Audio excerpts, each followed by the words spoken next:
about whether parents should vaccinate their children. He's just asking questions and giving people choices. It's a slippery tactic to dodge any real responsibility for his words and actions. And it is, in my view, absurd coming from somebody who's trying to win confirmation for a job that is entirely about making recommendations. These recommendations are going to have life or death consequences for the American people. Mr. Kennedy, if you are confirmed, your recommendations determine which vaccines senior citizens get for free through Medicare. Your recommendation will determine which vaccines are given to millions of kids. Peddling these anti-vaccine conspiracy theories as our chief health officer is going to endanger the lives of kids and seniors across the nation. Just look at what happened when Mr. Kennedy inserted himself into an anti-vaccination crisis in the island nation of Samoa. He traveled there himself to push his views and pour fuel on the fire of a measles outbreak that began due to low vaccination rates. In the end, 83 Samoans died, mostly kids, from a disease that is easily preventable. Americans cannot afford to import this experiment to our great nation. On other healthcare matters, from abortion to universal healthcare, Mr. Kennedy has changed his views so often it is nearly impossible to know where he stands on so many of the basic issues that impact Americans' daily lives. In a gobsmacking statement of irresponsibility, in November 2023, Mr. Kennedy said that he wanted to pause infectious disease research for 8 years. Mr. Kennedy has indicated he's open to restricting access to the abortion medication mifepristone, which remains a primary target of the Republican crusade against reproductive freedom. I took this on back in 1990 when I chaired the first congressional hearing on the topic. The science was clear then, it's even clearer today. Mifepristone is safe. The only reason it's under question in 2025 is because people with a political agenda have been out lying about it. Women deserve to know if Mr. Kennedy will abuse his power as our country's chief health officer to essentially implement a national abortion ban by restricting access to the safe and legal medication. Meanwhile, as the Trump budget office threw the Medicaid program into chaos yesterday, Republicans in Congress are proposing deep cuts to the program that will rip away health care for millions of Americans who count on this vital lifeline. Cuts to Medicaid of this magnitude are going to jack up the cost of health insurance. It'll shutter nursing homes and rural hospitals, deprive seniors and Americans with disabilities of home-based care. That approach amounts to handing over our nation's health system to for-profit insurance companies who've made a fortune delaying and denying care. Mr. Kennedy has virtually no knowledge or experience in handling these issues.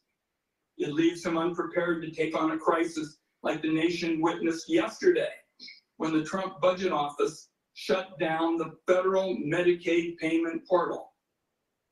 After a careful review of Robert F. Kennedy Jr.'s statements, actions, and views, materials that I have reviewed personally and closely, I've reached the conclusion that he should not be entrusted with the health and well-being of the American people. When he's taken every side of every issue, how can this committee and the American people believe he has anything to say? Let me close by saying I believe more strongly than ever, and I have specialized in healthcare during my time in public service, that we're a turning point with regard to healthcare in America. If there's one word to describe Americans' feelings towards the healthcare system, it's disillusion. At every single turn, people feel like they're rolling a load of dice, loaded dice, when they try to get healthcare.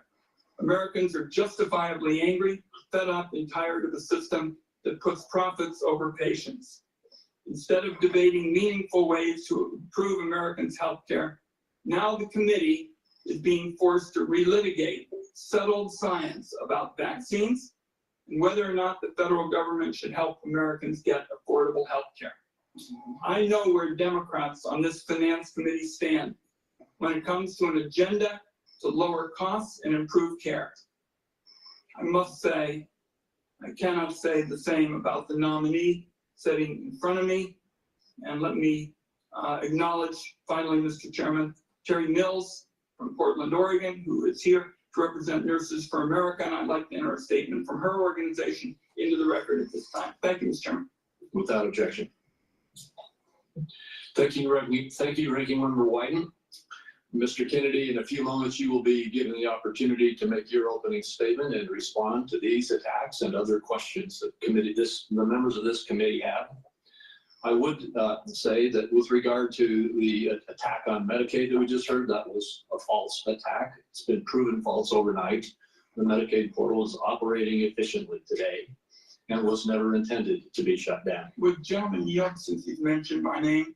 There was a significant amount of time yesterday where there was bedlam across the country over the status of the Medicaid portals. I hope it's being corrected, but there were problems all through the day. There certainly were attacks yesterday. The problem has been clarified and Medicaid portal is fully operational as we speak. Mr. Kennedy, before I turn the time over to you to share your opening statement, I would like to give you a brief introduction. The son of Senator Robert F. Kennedy and nephew of President John F. Kennedy, Robert Kennedy Jr. has been an advocate for consumers since 1985. After graduating from Harvard University, Mr. Kennedy studied at the London School of Economics and received his law degree from the University of Virginia Law School and a master's degree in environmental law from Pace University. He has founded 2 advocacy groups and has spent the last 40 years working to restore and protect children's health. He was a former independent candidate in the 2024 presidential election, and President Trump nominated him this year to be in November of 2024 to be the HHS secretary. In announcing his nomination, President Trump stated, "Mr. Kennedy will restore these agencies to the traditions of gold standard scientific research and beacons of transparency and end the chronic disease epidemic and make America great and healthy again." Before you give your opening statement, Mr. Kennedy, I have 4 obligatory questions that we ask all nominees before this committee. First, is there anything that you are aware of in your background that might present a conflict of interest with the duties of the office to which you have been nominated? All right. No, Mr. Chairman. Thank you.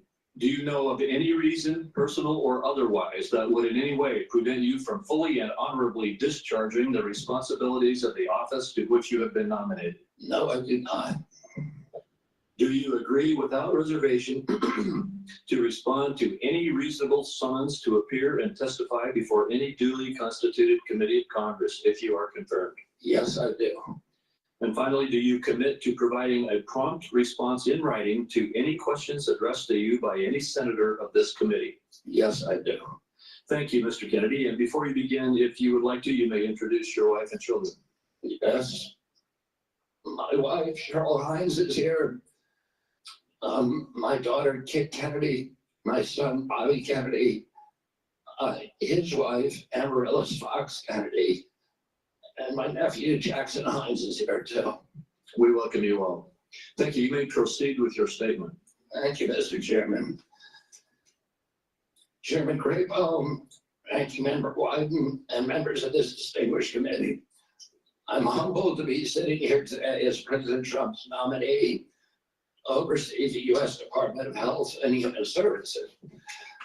I want to thank President Trump for entrusting me to deliver on his promise to make America healthy again. I also want to thank Cheryl and Kik and Bobby and all of my other children who are here today, and all the many members of my large extended family for the love that they have so generously shared. Ours has always been a family that has been involved in public service. I look forward to continuing that tradition. My journey into the issue of health began with my career as an environmental attorney, working with hunters and fishermen and mothers in a small town in the Hudson Valley and along the Hudson River. I learned very early on that human health and environmental injuries are intertwined. The same chemicals that kill fish make people sick also. Today, Americans' overall health is in grievous condition. Over 70% of adults and a third of children are overweight or obese. Diabetes is 10 times more prevalent than it was during the 1960s. Cancer among young people is rising by 1 or 2% a year.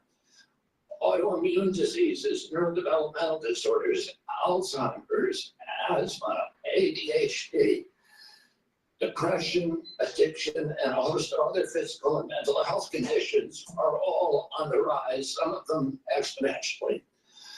The United States has worse health than any other developed nation, yet we spend more on healthcare, at least double, and in some cases triple, as other countries.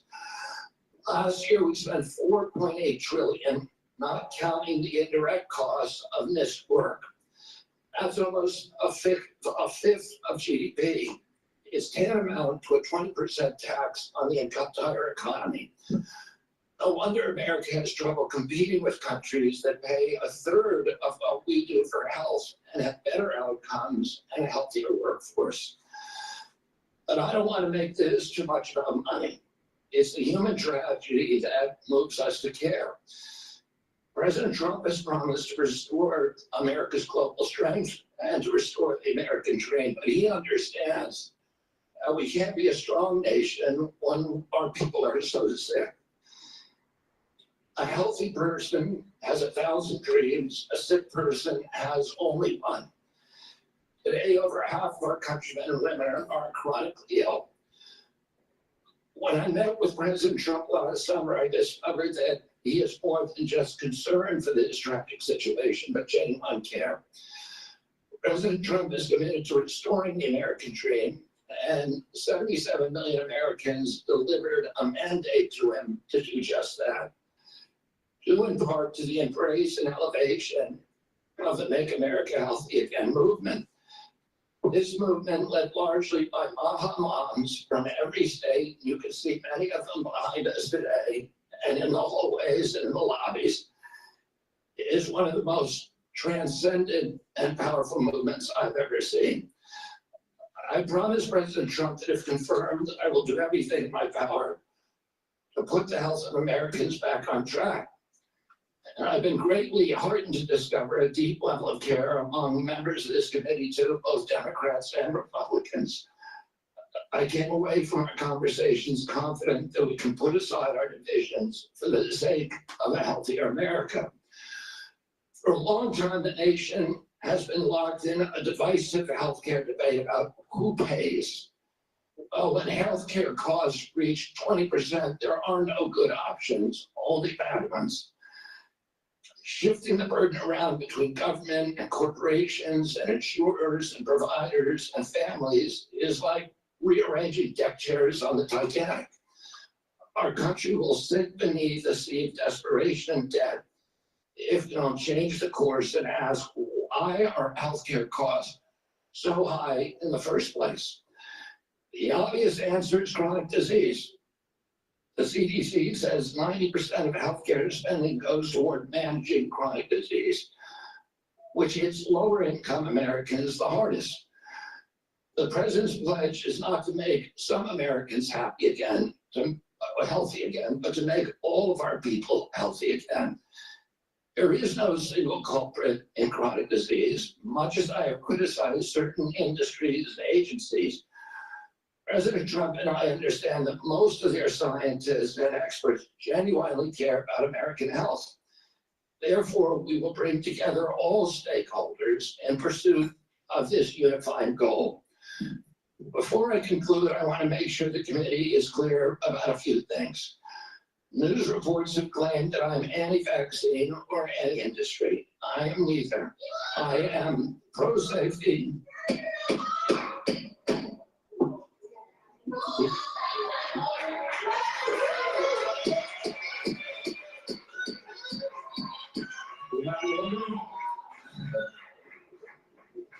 Please proceed, Mr. Kennedy. I am pro-safety. I worked for years to raise awareness about the mercury and toxic chemicals in fish, and nobody called me anti-fish. And I believe that that vaccines play a critical role in healthcare. All of my kids are vaccinated. I've written many books on vaccines. My first book in 2014, the first line of it is, I am not anti-vaccine, and the last line is, I am not anti-vaccine. Nor am I the enemy of food producers. American farms are the bedrock of our culture, of our politics, of our national security. I was a 4-H kid, and I spent my summer working on ranches. I went to work with our farmers. I want to work with our farmers and food producers, remove burdensome regulations, and unleash American ingenuity. MAHA simply cannot succeed without a partnership, a full partnership of American farmers. In my advocacy, I've often disturbed the status quo by asking uncomfortable questions. Well, I'm not going to apologize for that.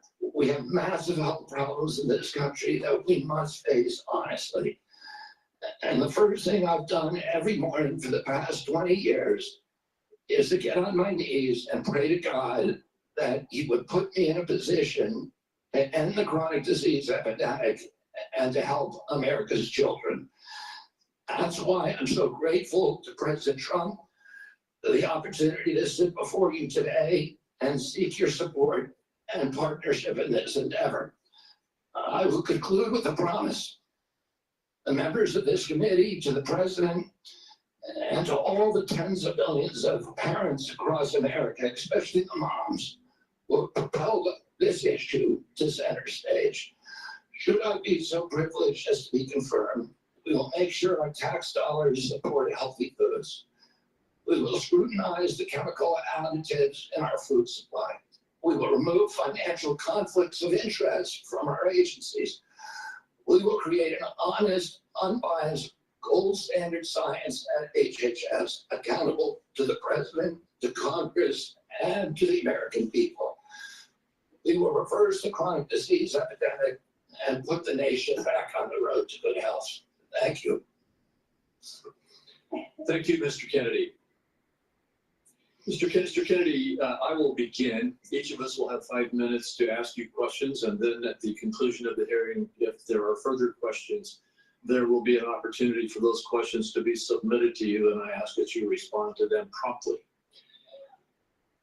Mr. Kennedy, you have emphasized the importance of nutrition in preventing and managing chronic disease, improving health outcomes, and reducing health costs. I share your interest in the relationship between our diet and our well-being. And if confirmed, I look forward to partnering with you on those efforts. Would you share with the committee why you are passionate about the nutrition-oriented disease prevention and what you have learned? Yes, Mr. Chairman. I have 11 brothers and sisters. I have dozens of first cousins. I was raised in a time where we did not have a chronic disease epidemic. When my uncle was president, 2% of American kids had chronic disease. Today, 66% have chronic disease. We spend zero on chronic disease during the Kennedy administration. Today, we spend $4.3 trillion a year. With 77% of our kids cannot qualify for military service. When I was a kid, the typical pediatrician would see one case of diabetes in his or her lifetime, 40 or 50-year career. And 1 out of every 3 kids who walks through his or her office door is diabetic or pre-diabetic. And the most recent data from NIH shows 38% of teens are diabetic or pre-diabetic. Autism rates have gone from 1 in 10,000 to 1 in 1,500, depending on what studies you look at. In my generation today, 70-year-old men, 1 in 34 in my kids' generation. We've seen this explosion of autoimmune disease and allergic diseases. This is not just a economic issue. It's not just a national security issue. It is a spiritual issue, and it is a moral issue. We cannot live up to our role as an exemplary nation, as a moral authority around the world, and we're writing off an entire generation of kids. Thank you very much. And if confirmed, how could we work together to integrate nutrition-based interventions into our healthcare programs like Medicaid and Medicare? Well, there are many ways that we can do that. A federal funding of the SNAP program, for example, and of school lunch programs could be a driver for helping kids. We shouldn't be giving 60% of the kids in school processed food that is making them sick. We shouldn't be spending 10% of the SNAP program on sugar drinks. So we have a direct ability to change things there. We also, in Medicaid and Medicare, we need to focus more on outcome-based medicine, on putting people in charge of their own health care, of making them accountable for their own health care so they understand the relationship between eating and getting sick. Most importantly, we need to deploy NIH and FDA to doing the research to understand the relationship between these different food additives and chronic disease so that Americans understand it and make sure that Americans are aware of it. I don't want to take food away from anybody. If you like a McDonald's cheeseburger or Diet Coke, which my boss loves, and you should be able to get them. If you want to eat Hostess Twinkies, you should be able to do. Just to remind everyone that's watching Rumble, I have the live stream on Rumble. I have the live stream on my website, the-studio-reykjavik.com. I also have a live stream on YouTube. I have X Spaces open, so if you want to ask a question or if you want to give me your opinion about what we're covering today. Today is the Fed announcement, and obviously the big event is the RFK Jr. confirmation hearing. So please make sure you go to my X Spaces on my X channel. It's the larger channel that I have for X Spaces, and request the mic and you'll be able to talk. I'll pass on the mic.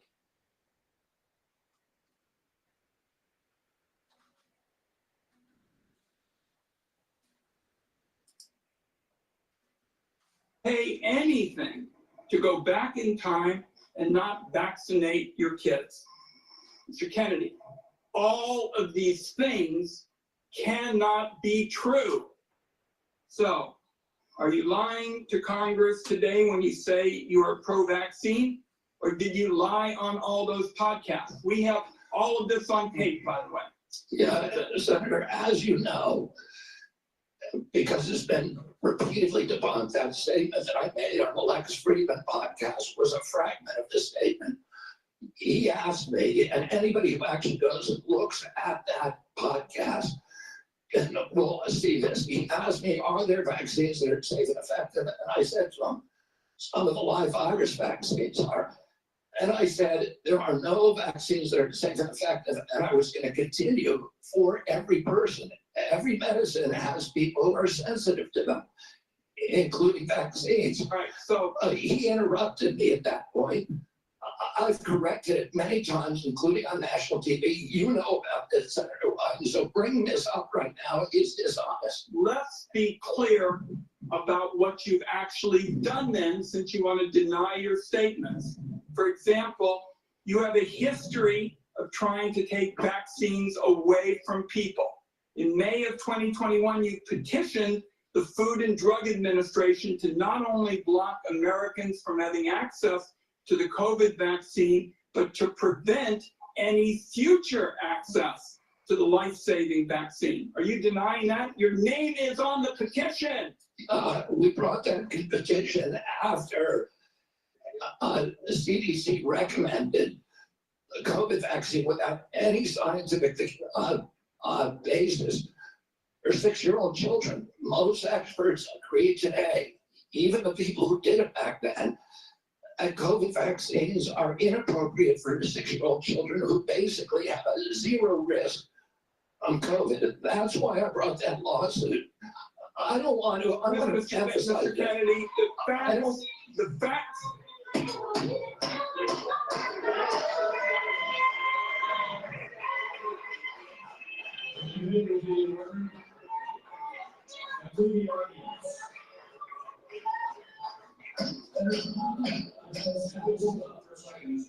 To the audience. Comments from the audience are inappropriate and out of order. And if there are any further disruptions, the committee will recess until the police can restore order. Please follow the rules of the committee. Mr. Kennedy, you may proceed. I also want to point out that your recitation of what happened in Samoa is absolutely wrong, and you know it's wrong. We'll get to that in a moment. Right now, we're talking about the petition that you filed to block Americans from having access to the vaccine and to prevent any future access to the vaccine. Those facts are on the record. My third question to you is, you made almost $5 million from book deals, mostly promoting junk science. In 2021, in a book called The Measles Book, you wrote that parents had been, quote, misled into believing that measles is a deadly disease and that measles vaccines are necessary, safe, and effective. The reality is measles are in fact deadly and highly contagious, something that you should have learned after your lies contributed to the deaths of 83 people, most of them children, in a measles outbreak in Samoa. So my question here is, Mr. Kennedy, is measles deadly, yes or no? The death rate from measles historically in this country in 1963, the year before the introduction of the vaccine, was 1 in 10,000. Let me explain what happened in Samoa. In Samoa in 2017 or 2015. So I'm going to go to X Spaces and pass on the mic.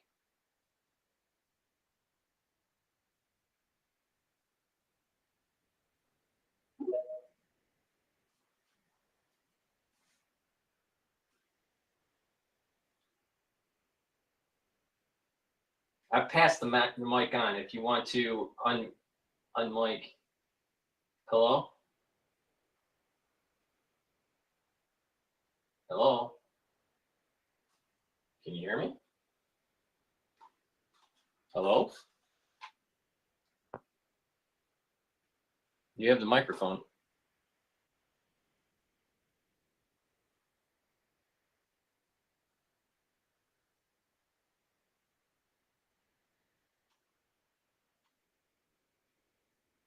Hello? Someone is having an issue. Hold on. Let me see if I can.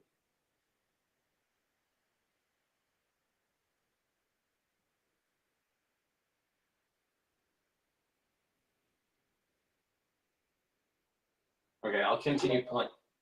Can you hear? Can you speak now? Hello? Hello? You should be able to speak. You'd have to. You have to. If my mic is on, I can. Yeah. So what I have to do is I have to pass on the mic to you, and then you have to do an unmic. You have to turn your mic on. That's how it works on X Spaces. So how you doing? First time. I'm good. I just got back from a little walk around. This grey and drizzly town. So Bond. Okay. So Bond girl. What? Yeah.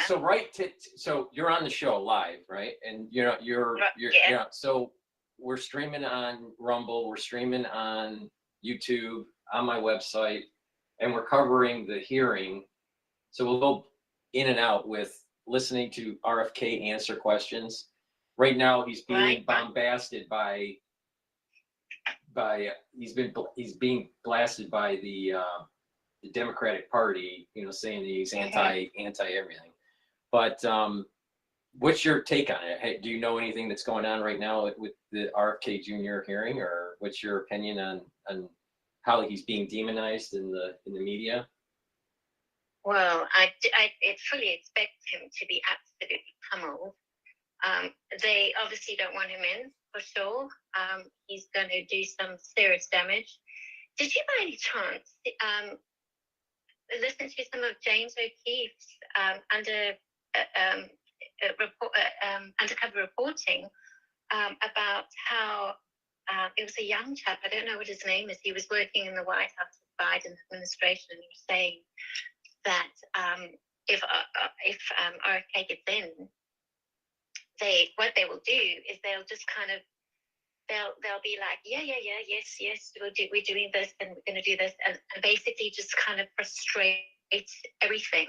Mm-hmm. So kind of put him in a closet and kind of frustrate everything and slow walk the process. See, this is the problem. Yeah. This is that, and I think this is the reason why Trump decided to do some additional executive orders and canning in individuals.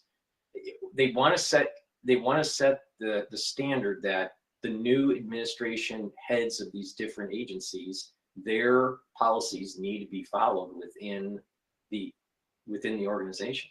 See, the problem with the deep state is not just who is running the different agencies, but also the political and the administrative class within these agencies in the United States, slow walking policies that are antithetical to what they believe should be. There are a lot of people within HHS that believe a certain thought process, that, you know, they believe, you know, that everything that comes from big pharma is perfect, and unfortunately it's not, and, you know, people are harmed. So, but this is not just with HHS, this is within any agency. The huge problem in the Pentagon, you have all these generals that don't want to change their mindset and how they spend money for certain weapons systems. They're not as efficient. Yeah. Some of them become, you know, they jump on this whole woke agenda. Look at what General Miley did. He was pushing a woke agenda at the Pentagon. And not only that, he tried to circumvent Donald Trump during his first administration and talking to the Chinese, saying, oh, well, if we decide to do anything in the Pacific, we'll warn you first. Well, that's circumventing the commander-in-chief. That's treason. Yeah. So there's different levels of this administrative rot and slow walking of policy. And I think that Trump has learned from his first administration that you really have to have good leaders that believe in your mission, believe in the cause, that are going to follow the administration's policies and hold people under them accountable if they don't. Yeah, I'm pretty sure by now Trump has not only a plan A, but a plan B and a plan C because he's learned by now how, you know, we're talking about how things get frustrated and slow down, slow walk. He knows all of that by now. So I'm pretty sure he's got plans afoot for when these things come out of the woodwork, you know, and when these people kind of show themselves, you don't really need to have a James O'Keefe undercover reporter to you know, showcase it. These people, through time and through the way they're acting, will show who they are. Well, I mean, a big part of U.S. media is that it's a advertising revenue business model mostly. I mean, there is a subscription model, but that's small potatoes compared to the actual advertising revenue. And a big part of CNN, MSNBC, even Fox News is revenue is coming from big pharma and big ag and big energy, you know, big oil. Yeah. So when you have people within your administration that may be going against certain types of industries like big ag or the pharmaceutical industry, of course, you know, the mainstream media knows where their bread's buttered, right? And they're not going to bite the hand that feeds them. Yeah. So they're just going to keep on pushing this whole agenda. You know, I don't know if this is true or not, but there was a point in time where they were saying that the Pfizer and the Moderna CEOs did not take their vaccines. Well, is that true or not? Yeah, I don't know. I But know if it is true, Yeah. why is it if it's okay for everybody else but not for them? You know, so obviously maybe there's a problem. You know, they probably are privy with information that the other individuals of the society are not privy to. So, you know, there's a lot of nefarious things that are happening in these industries, and I think, and then not just that, you know, as you know, I'm, in my 50s, but the thing is, I don't remember when I was a child seeing all the autism and all the diabetes and all the ADHD and I just there is something definitely happening with our food supply that's affecting the health and well-being of all different types of generations, and you're seeing it very plentiful within the younger generation, the pediatrics generation right now. So there's endocrine disruption, and there's diabetes is off the charts, obesity at age 10. I mean, I didn't know anyone in elementary school that was obese. Not one person. No, me neither. But you go down to usually it's a public school. This is an interesting division in the United States. In the public school, that diabetes and these health problems are more rampant. When you go to a private school and you look at the elementary school children, they're a little bit better off in terms of health, but not compared to what it was back in the 70s. So there is a disparity between private school and public school diabetes. There's a difference in the prevalence. So the quality of the food is a big part of it. Absolutely, and of course, food is a massive hormonal disruptor, and I think that's probably what's kind of not causing the gender identity issues, but adding to it. So it's kind of like if I had my kind of conspiracy head on, I would say, okay, well, you put whatever you need to put in the food, disrupt the hormones, disrupt the food, everyone's going to start to morph and change. And then at the very same time, you push the agenda of, no, it's okay to be whatever you want to identify with.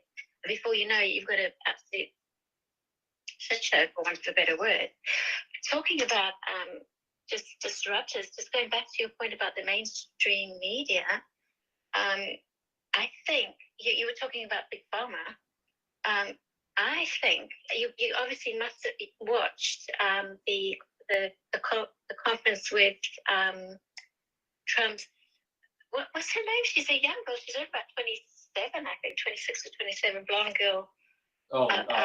Speaker. The Attorney General? No. Oh, the secretary. It's the secretary, the press secretary? Yes, press secretary. That's it. She was inviting in, saying, how things are going to change, and she was inviting in podcasters and people like you, Paul. If they vetted you, and they missed a few things. If I was actually at the White House doing the press conference, I think the whole internet would shut down. You wouldn't get in there, Paul. the whole internet would break. But it would be interesting. The rumor is that Alex Jones is actually trying to do that. So maybe certain. Well, that'll be interesting. Yeah, maybe certain ones. But you know what? I think that alternative news needs some sort of representation and ask questions at these important events like the White House or even the Federal Reserve. And start really asking questions like, well, you're raising these rates, but it's affecting people's well-being. Today is a federal Federal Reserve rate decision. Most likely they'll hold. But there needs to be some sort of representation in the alternative media world where we're asking questions instead of doing meta-analysis on other people's questions. Because right now, access to these officials are hard. It's hard. It's not, it's kind of, it's a closed group that has that access. But I think that just in terms of just a free press, we need more representation, but you don't want it to make it a free for all. See, the problem is that you have some people that are in the alt media that's respectful.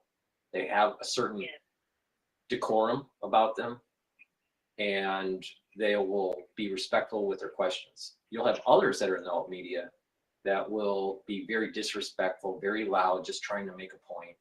And that hurts the whole agenda. In terms of getting the alt media represented in some of these big events, like the hearings. They'll be basted. Yeah, They'll be basted really hard. But there's so many people that will go to a conference, let's say a medical conference, they'll find out that a certain person is speaking. They'll go to a medical conference and then they'll, just create ruckus. Very similar to the ruckus that's in the, in the audience during some of the questioning with RFK Jr. Sometimes he'll be answering a question and then all of a sudden people are, screaming stuff in the background. Well, that's, that's against just, good ethical conduct. Let the person speak. Let people have their own opinion, right? But they feel as though they need to make disruption. And usually this happens with a Republican nominee and the crowd that is complaining and creating the ruckus typically is an alt-left movement. But that's not always the case. But we just need the civility. This is the thing that in the United States, the civility has really gone down. And it's gone down everywhere. I think a part of it is just, I think social media in general has eroded that level of decorum. Like, people feel that there's a freedom of speech. There is a freedom of speech in the United States, right? But other countries don't have those types of freedoms. There is a freedom of speech, but there's also a freedom to walk on a sidewalk past someone's house, your neighbor or whatever, right? But that doesn't mean you have the right to be, on a bullhorn on the sidewalk screaming at your neighbor all night long, right? There's such a thing as a disruption. So, and just disturbing the peace is how we call it in the United States. So there is such a thing as disturbing the peace within social media. You have this channel and people can, if you do a post and on X, people can respond and, hopefully it's civil. But sometimes people take advantage of that and become inflammatory with their rhetoric, or sometimes they just spam it. They spam the post and tries to just spread information from their content. And this is about decorum. This is about where is the common decency? And we're losing that. That when you bring down the barriers when someone can hide their identity, and then it's a free-for-all on social media where the decorum really drops down, and that dribbles into the real world where you have people that are in the peanut gallery over at the hearing, creating a ruckus to the point where the officers of the House has to remove the guests. So I don't know. I think we need better ethics in society. That's just kind of like the 50,000 foot level of this, but and it's getting worse as time goes on. I think it's going to start to get better now because I don't think the Democrats have held that ethical kind of, I think over the last couple of years, with everything that we kind of expect or have accepted and not spoken out against, our morals are going to just kind of go down, and then but because things have changed back again and the pendulum's swinging back again, you'll probably see that those morals will come back. So obviously, if the press secretaries have got a whole bunch of people not from the mainstream media, from alternative media, they've been vetted really well. They're in there, they know they can trust them. And I think that Trump's plan for that is they're not funded by Big Pharma. So they're not funded by Pfizer. So I think that's why I say, like, he's been saying for years, he's been talking about fake media in the beginning, which was, your ears pricked up and you were like, what does that even mean? And then over time, you've gone, oh, right, okay, that's what that means. And then here we are sitting now. Well, there's two types of fake media. There is this forceful disinformation, misinformation, and that can be in mainstream media or in alt media. Yeah, and but then it you depends have on alt media. And then you alt have, media. and then there's another element to it, and that is the agencies using mainstream media to push a certain narrative, certain propaganda. But that's been going on ever since TV, ever since the invention of TV. I think that there's been this slow movement of mind control of the use of the media to try to move people thinking a certain way. It's fascinating to look at old advertisements, like of the 50s or the 60s, and what people were buying. And now you put it in a modern context, it's like you can kind of see almost the mind control that was going on with commercials and marketers. And now, everyone's tied to a screen these days. Bloomberg this morning, before I started the stream, I was making my coffee, and which is French press. But so I'm drinking my French press coffee, and I'm listening to Bloomberg before the show starts. And they were talking about individuals that are losing attention span to be able to read books. That the average person no longer is reading a book, but if they do read a book, few are actually finishing from cover to cover. They skim it, or they kind of like micro read it. So meaning just pieces of the text. And it's even more prevalent with the younger generation, where they have no attention span to actually pick up a book. So if you want to really test to see if your child is having a problem with attention span, people need to actually do a test and say, here's 50 pages. I want to see you read these 50 pages, and to see how long it takes for them to read it, because I bet their reading speed is poor, but in comprehension. But not just that, they just don't have the attention span to get past 3 or 4 pages. And it's an easy test. It's an easy test to do, to just watch them and see how they fidget. And the moment once you see that fidgeting, they have too much screen time, too much mobile device time. And it's affecting people's attention span and their ability to comprehend complex thoughts. Like a lot of people, they would prefer just give a simple answer to a question. Well, there are other people that prefer a long form. I try to do long form on everything. Now, sometimes I lose track of my thought process when I go on a tangent, but I think long form is a better way of communicating than this short, very terse method of communication.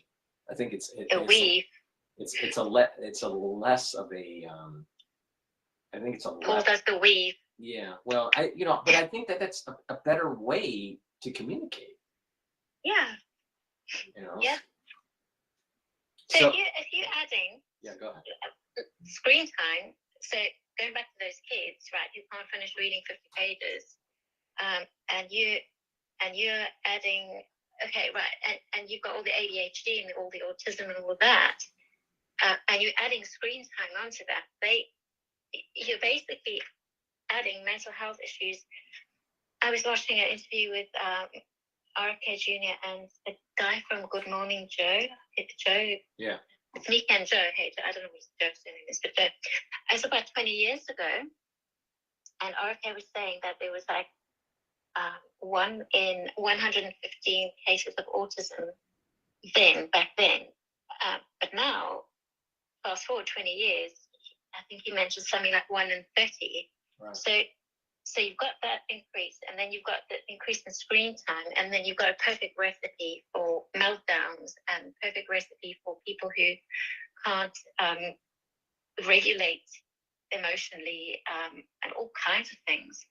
I mean, I don't have a diagnosis of autism or anything like that, but I know for me, because of the way I live, I wouldn't be able to read 50 pages to you, and that is scary. Yeah, but So, were you able to read 50 pages back in the day? yeah. Yeah. So that's, well, if you see that there's a problem, don't you think you need to fix it? Well, This is the problem with people is they realize, yeah, that's right. And then they go, and then they start scrolling TikTok. Yeah, I got it. Yeah, I have attention deficit disorder, and I'm just going to keep on scrolling doom scroll. Yeah, no, but the thing is that this is why I keep on saying to people that it's all about a holistic approach to health. And if this doom scrolling and everyone is starting to have attention deficit disorders and they're not learning new things that are complex, that needs time to think. Too much. Well, what happens is that more and more people are going to have dementia. They're going to have early onset dementia. See, the problem, I want to go back to something that you mentioned a few minutes ago, and that is, I'm not sure that it's additive when it comes to the ADHD, and then you have the social media overuse or the screen time overuse. What I'm starting to think is that it's almost like a catalyst. Yeah. Where someone is predisposed to being ADHD through endocrine disruption, and then it really accelerates as a catalyst when you are exposed to high frequency flashing of the screen, or the frequency of the light of the screen, or something like that. So it's not just, well, they have ADHD and then they, so it's just additive. I think it's more, it acts as a catalyst and accelerates the problem. Yeah, I totally agree. I mean, and that would make complete, these guys who develop this software, they don't allow their kids to have phones or things, it's they know the addictive, they know how it works. So I'm telling people, stop using screens all day long. But on my show, I have like all these screens in front of me all day long. But the thing is that it's really, I really do believe that it's important to force yourself to read a book. Pick a book, whatever you enjoy reading, and read it cover to cover. See how long it takes, and then compare what was it like back decades ago when you were reading. Is the speed faster, slower, comprehension, your attention span? Most likely people will say it's much slower, the attention span's weaker, blah, blah, blah. But the thing is, those are data points that are warning you that the path that you're going is the wrong path. The right path is to actually reduce the screen time and focus more on some of the older modalities of learning. Now, screen, we can get information, we can learn things pretty quickly. But the thing is, we also have to maintain our other modalities like reading and writing. A lot of people aren't writing anymore, other than 160, character text message. Mm-hmm. And Yeah. half of the time it's, with all these acronyms that no one knows what they are. But I just, the sad thing I'm seeing in the United States is that the attention span is getting weaker, and people that step out of the system can benefit for their health, but there are going to be also people that are not part of the system, that have stepped out of the system, that are taking advantage of the ones that are in this system, where they have ADHD. And someone that has ADHD, someone that has attention, problems, someone that, isn't really diving into the details of a particular subject, they can be manipulated. Someone outside of the system can manipulate you by just these high frequency modalities. Yeah. So, and that's what's happening with like BlackRock. BlackRock is investing lots of money, right? But if they can shift the demand of certain things to benefit their portfolio, they're going to make a lot of money. So now you have a whole sea of individuals that can be easily manipulated through just this high frequency programming that's taking place. It's it's mind-boggling. So even imagine how far. It's like, is it too late? Are we too far down the line to get back to being able to think for ourselves again? Because I've spoken before about how if people have got access to the right information, they can make informed decisions about things.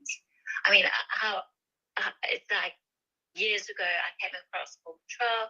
He helped me make a decision about certain things that I was going to put into my body via a prick. And I made a decision. But if I didn't have access to that, I would have gone ahead, right? So, but I had the time. I had the time to listen for hours and hours and hours a day to lots of people's opinions, because I was off work with the injury. Now, people don't have that time. They don't have. They are lucky if they have an hour to. So they have got to really choose where they're going to get their information from, because it's going to affect the decision making. So the way that life is being organized by whoever, the system, the beast, the thing that drives everybody, you're going out to work now. Both mom and dad have to go out to work. Kids are left to get brought up in the system. There's not enough time to come home, cook, get the kids to bed, do it all again tomorrow. Not enough time to get all the information. Right. I mean, that's true. I mean, people do, especially when they're, people have busy lives and they're taking care of kids, or, they have a career, and they're losing. I think the problem is that humans are becoming less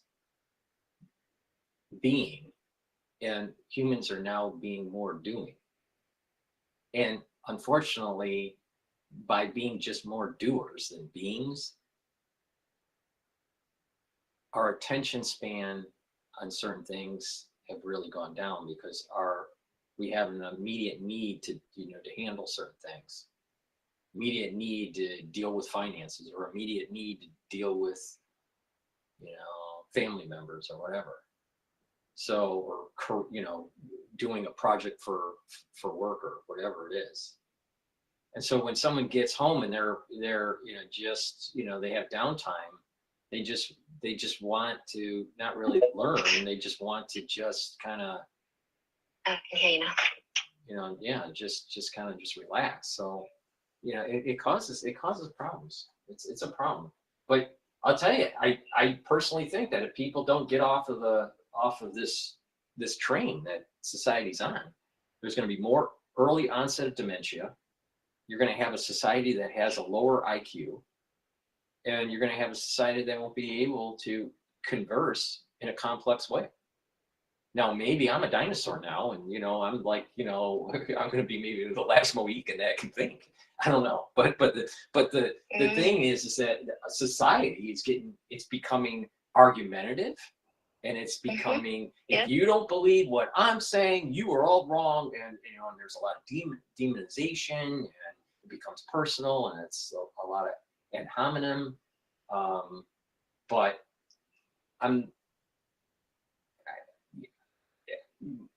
the way I'm looking at life is to say, you got to do things where it's improving your health, like that holistic approach. It's not about just taking a supplement, right? It's not just about, getting information. You got to move around, and you got to talk to people. And there's not just, someone shouldn't just go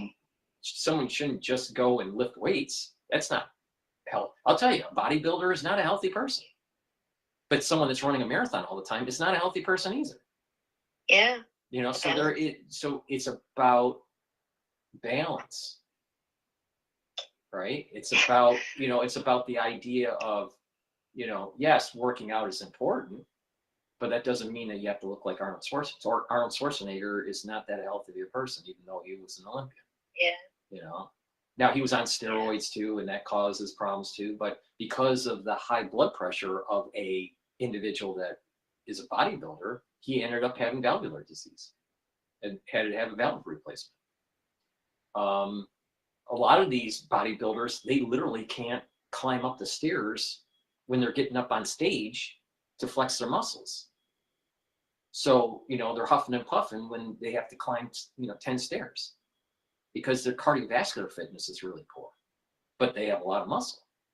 Now, you start getting into the marathon runners, now you're starting to have joint problems and injuries and, inflammation of running for so long and the training for it. So it's not that healthy. But moderation and looking at things at a holistic level will make people more healthy. If someone just was an egghead and just read books at a table, right? They have all this knowledge and they can read a book really fast. That doesn't mean they're healthy. It means that they're really knowledgeable, right? They have muscle atrophy. They probably have low bone density. And because they're not moving around, they probably have poor cardiovascular fitness. So that's why I keep on saying it's all about a holistic approach to health. Yeah. Mental supplements, how you work out, some resistance training, some cardiovascular training, balancing exercises, stretching, sleeping well, but too much sleep is bad. Not enough sleep is bad. See, so it's about it's reaching that middle ground. And a lot of people are not doing that. Some people go, oh, well, get a little older. When I get older, I'll just start, being more healthy. Well, there's this normally they don't, because they have habits already. Yeah. Right. Well, there's that organizational inertia. Once you have an inertia to go in the wrong path, it's hard to stop that Path of inertia. least resistance. Yeah. And humans will take that. Right. Path So, of least resistance. one of the saddest things, besides seeing my mother die the way she did, but one of the saddest things I've ever seen with a patient is just talking to them, knowing that you can help reverse their diabetes, and literally they did not want to pay attention. Yeah. They literally, because hard. of lifestyle, because you were asking them to, lifestyle change, lose weight, watch the different glycemic index foods, exercise more. No, what they would rather come in and they go, I got a hip pain now and I got a leg pain, and their BMI is way off the charts, and they have to add additional units of insulin because their diabetes is out of control, and then they start having problems with their eyes, and teeth issues and skin issues and gut problems, and and it all could have been mitigated, if not completely alleviated, by just proper lifestyle change. But they don't want to listen. It's the strange thing about patients is most of them either don't want to be compliant, or they just want to solve the problem by popping a pill. But that's part of their programming. So half of it's their fault, the other half isn't, because they've been programmed for years by the medical industry to, here's a pill for that. years ago. I think it's years beyond. ago. I think that you're right that there, and this is going back to the JFK thing. He wants to stop the advertisements of big pharma. Yeah. Which I think is a smart idea. But it's beyond. I think it's beyond that. I think it goes to people prefer to go to the least resistance on things. Yeah. Most people are not stoic, and because of that, they will always. They have a tendency to just pick the easy solution. The easy solution is what's the immediate problem. They have diabetes, and they can pop up. They can take insulin to solve it, and maybe watch certain foods throughout the day and check their blood. All right. Instead of going, well, maybe they should lose the 50 pounds. Maybe they should work out, 3 times a week. Maybe they should stop, drinking as much. And the problem is that a lot of people, I would even say that the binge drinking that goes on in the United States during the late teens, early 20s, especially during the college years or late high school years, the binge drinking causes huge damages to the liver and the pancreas. And so it kicks off down the road of problems with diabetes. So, people just need to start realizing that, hey, your people's choices when they were young and all the way through their adulthood do compound and cause major problems when you're older. I mean, I know people that did not have a healthy lifestyle when they were young, and all of them are now, I'm talking about friends, so now they're in their 50s. All of them have problems. But the ones that stayed healthy throughout their decades, they have they're healthy. They're as you get older, obviously things pop up, but overall their health is pretty good, especially compared to most people. But it's about proper diet, exercise, blah blah blah. Yeah. But many people, many people, they're overweight, they're not taking care of themselves, and they're exposed to negativity all the time. So it's behavioral. What you're talking Well, about? it's a combination of a big part of it. A big part of it's behavioral. I think the changes of the epigenetics of an individual, a big part of it is their lifestyle. So there's this, what are you consuming and what quantities, but there is this underlying issue with genetics. People have genetic predisposition, but genetic predisposition doesn't mean it doesn't mean 100% fatalism, because the genetic code change. The genetic code can be turned on and off. The body uses methylation and acetylation to turn on and off genes. And so you can see that people that have a better lifestyle will have a better epigenetic profile versus ones that have a poor lifestyle. Even with the person that had a good genetics but poor lifestyle will be unhealthy because of the lifestyle is more weighted. The epigenetic profile is more weighted in terms of health than the actual genetic profile. Yeah. Up to a certain point, there's certain genetic disorders that that can pop up very early in age, or whatever. But just because someone has a BRCA gene, for breast cancer, that doesn't mean that they'll get breast cancer. You got to have the epigenetics to have the breast cancer. But it just that with having these certain types of mutations, it increases the chances of having this. And so screening and being more focused on lifestyle is really important. But there are some women that go, they had the genetic test and then they end up having mastectomies right away, even though there's no signs of cancer at all. Yeah, is no, that's prophylactic stuff. mastectomies. And that's, Yeah. I just think, I think that's just a bad, especially with modern technology, I think that's just a bad choice. Back in the early days where, you know, the treatments were really poor, that might have been a better solution prophylactically. But now with the screenings, I think just prophylactic mastectomies, I think that's the bad choice. But there are women that talk about it even on Fox News. There's a Fox News anchor that I can't remember her name. She's blonde. That said that went right after she had kids, I think it was. She tested and she had the gene and did a double mastectomy prophylactically.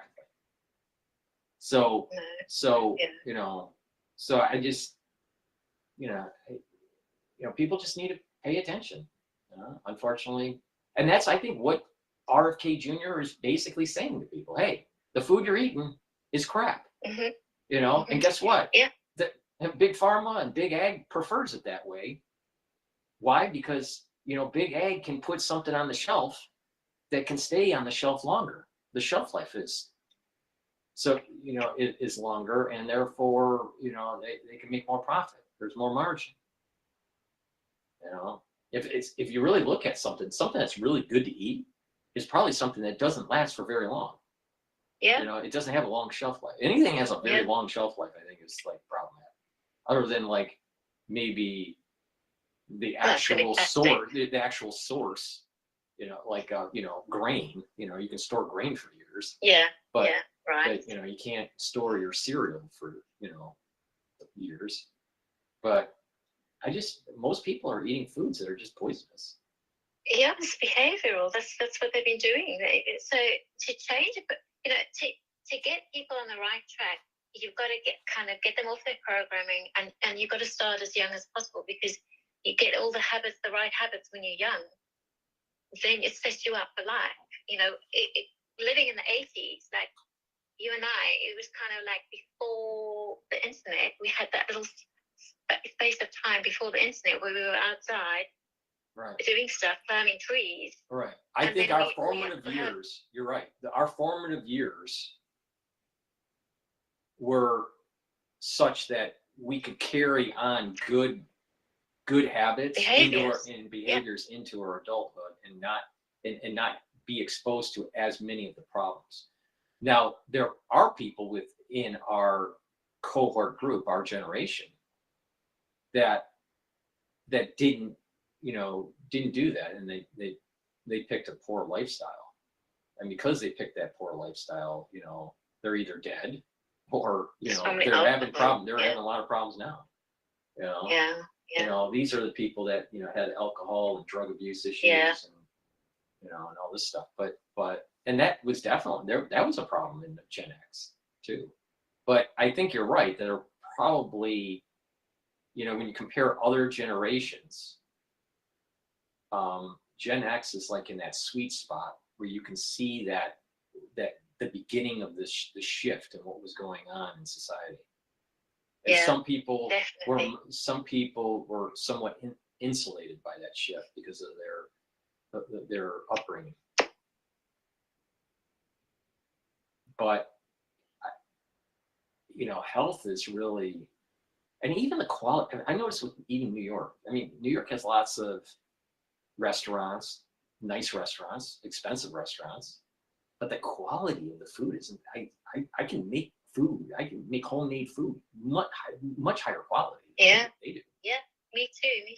So I'm noticing that I don't even, because I eat so well, that when I do eat something outside, at a restaurant or whatever, I notice that I notice as I'm tasting it that it's not as good.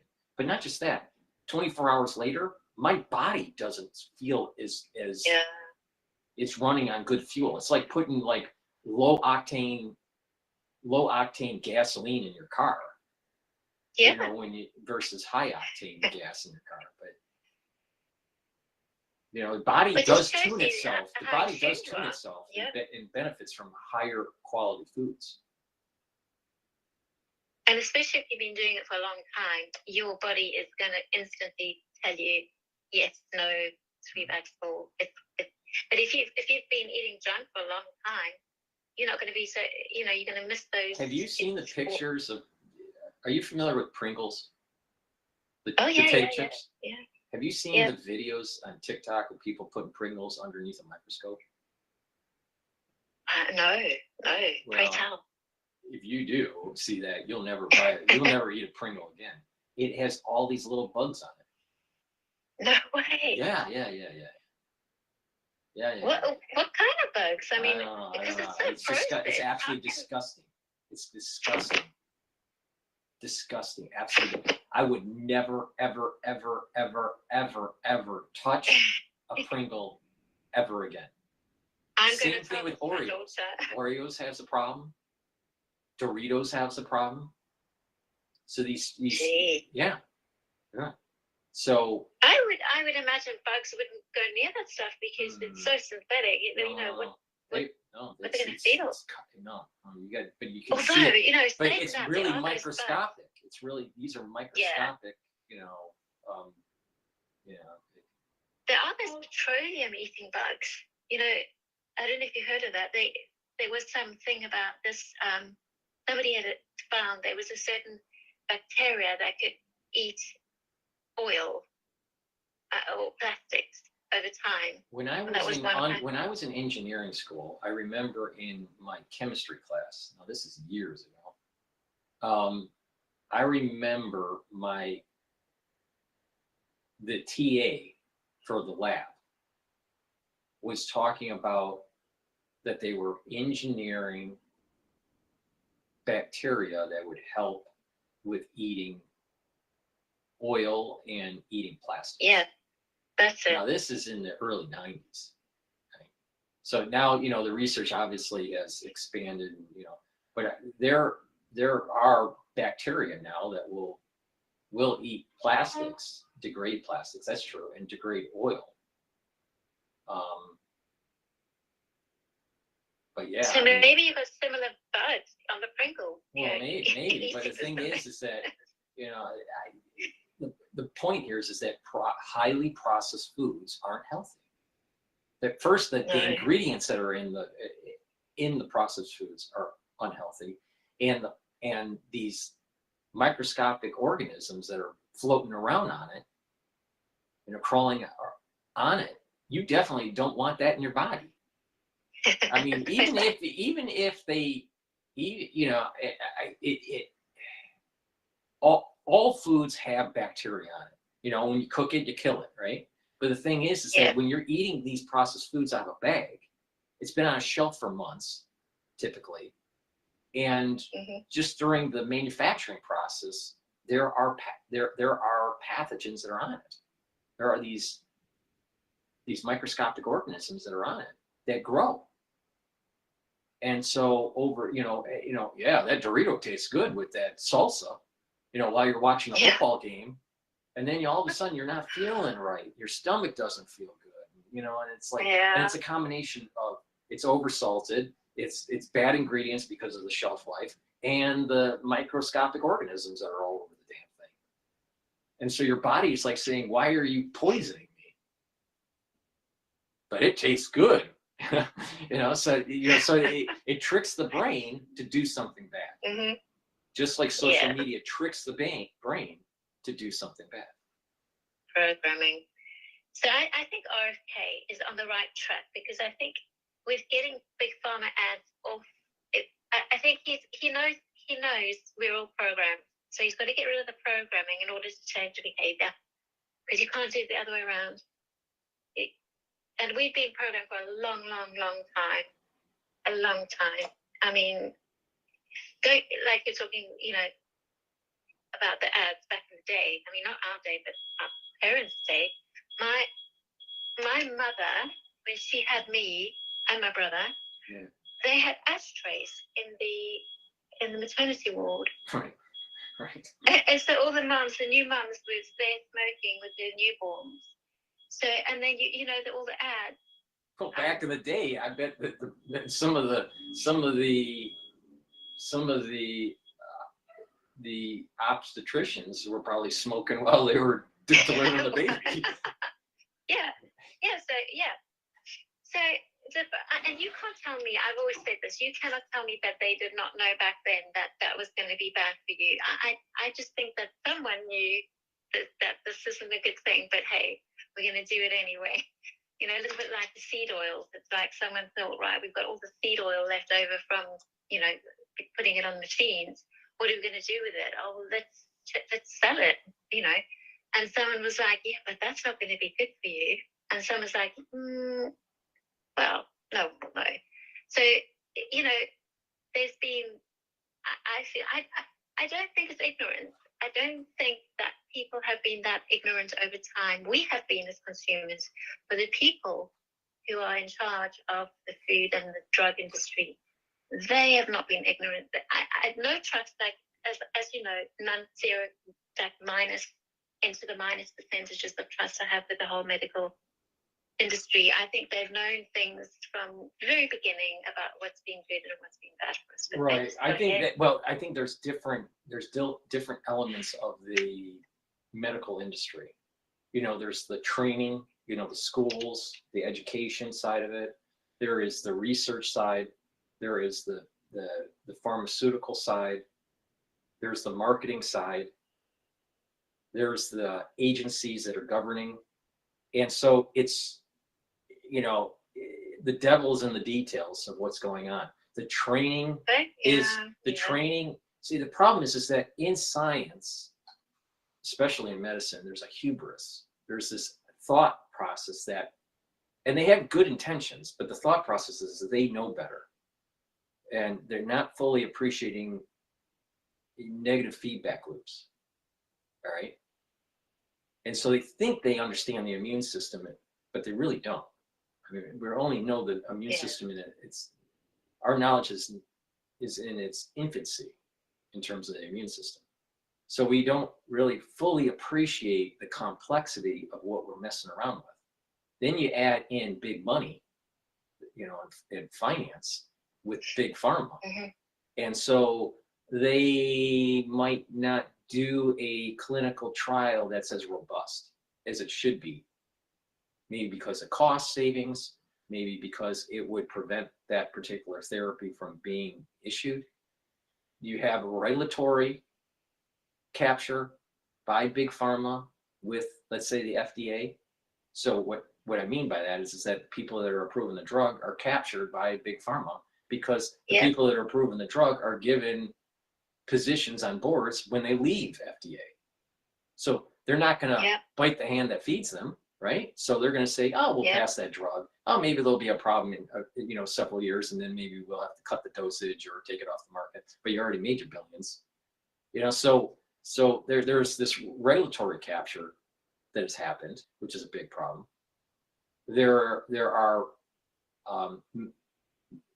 research journals that aren't publishing counter arguments to certain things.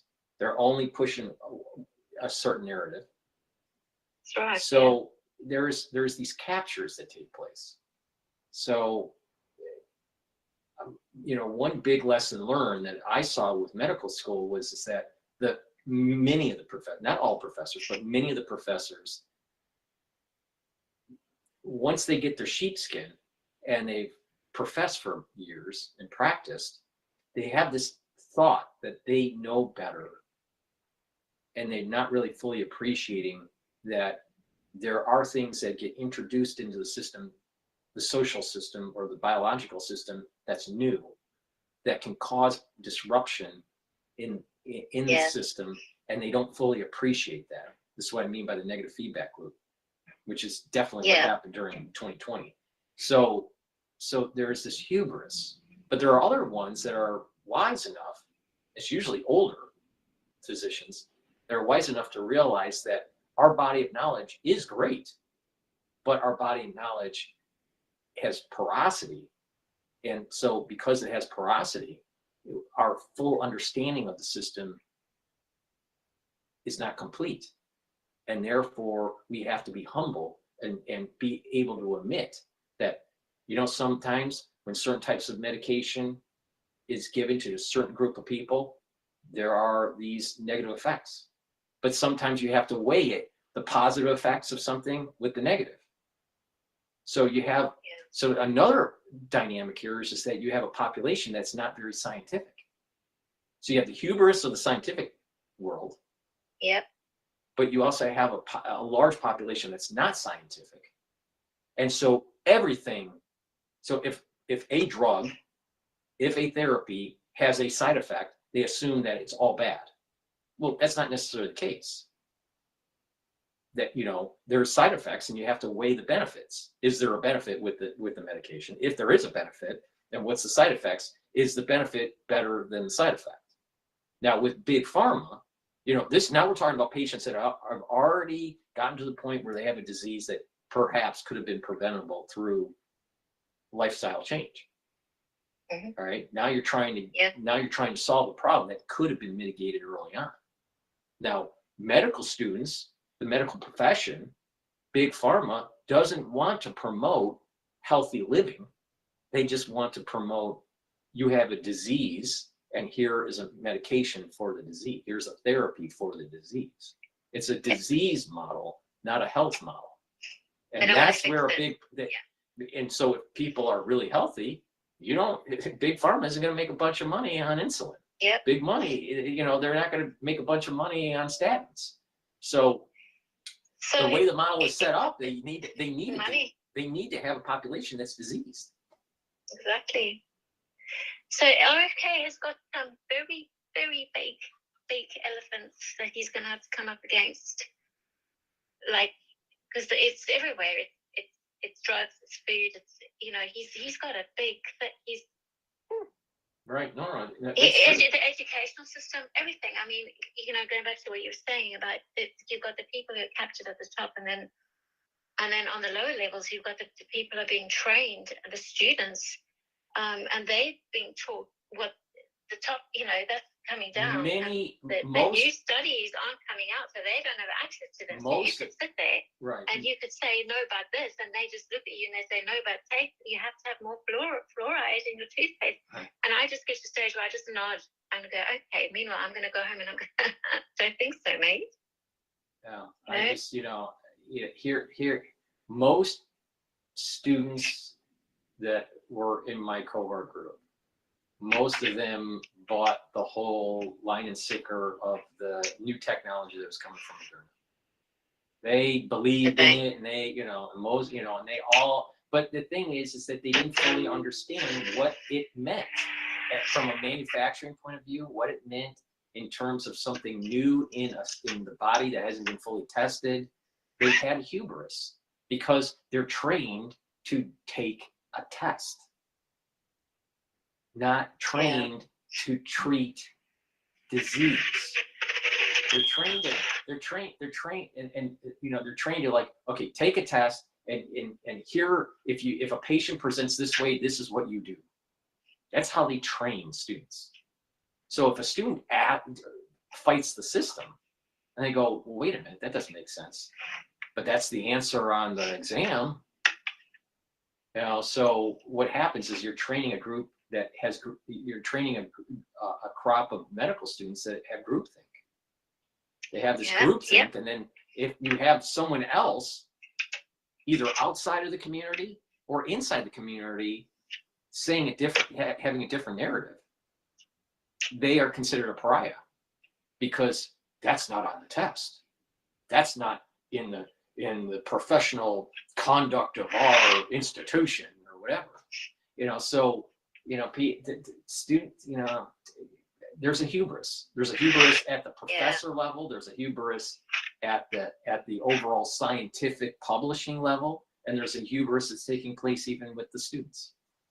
There's not enough people asking why and what, and they're just being spoon-fed, and they make it so hard, so expensive that you capitulate and you don't even care anymore, and you just become programmed. It's very regimental. The way medical training in the United States is very regimental. There's not enough people thinking. There's not enough people thinking that it's too Yeah. many people just regurgitating. Following, yeah. And so it causes problems. It's like, well, and the way that the physicians will go, well, they do a treatment, patient's not responding. Obviously, probably the diagnosis is wrong, but they'll go, well, you know, we don't know what the issue, we don't know how to solve it. There's a lot of people are falling into these realms, and there's patients that have, you know, maybe a rare disease or whatever, and they don't get enough attention because it's rare and it's not on a test. you know, it's rare and it's unknown on how to deal. So they can't think out of the box. Physicians have a tendency to not be able to think out of the box. I was told those very words by my own GP here in England, because I have a quite a rare condition, and I ask a lot of questions, and I try and get the right answer. And so I knocked heads with her quite a few times, because I would be like, no, but you're not listening to me, this or whatever it is, or that, or that. And it got to the point where she came back to me and she said that the way it works here is you've got something called the NICE guidelines.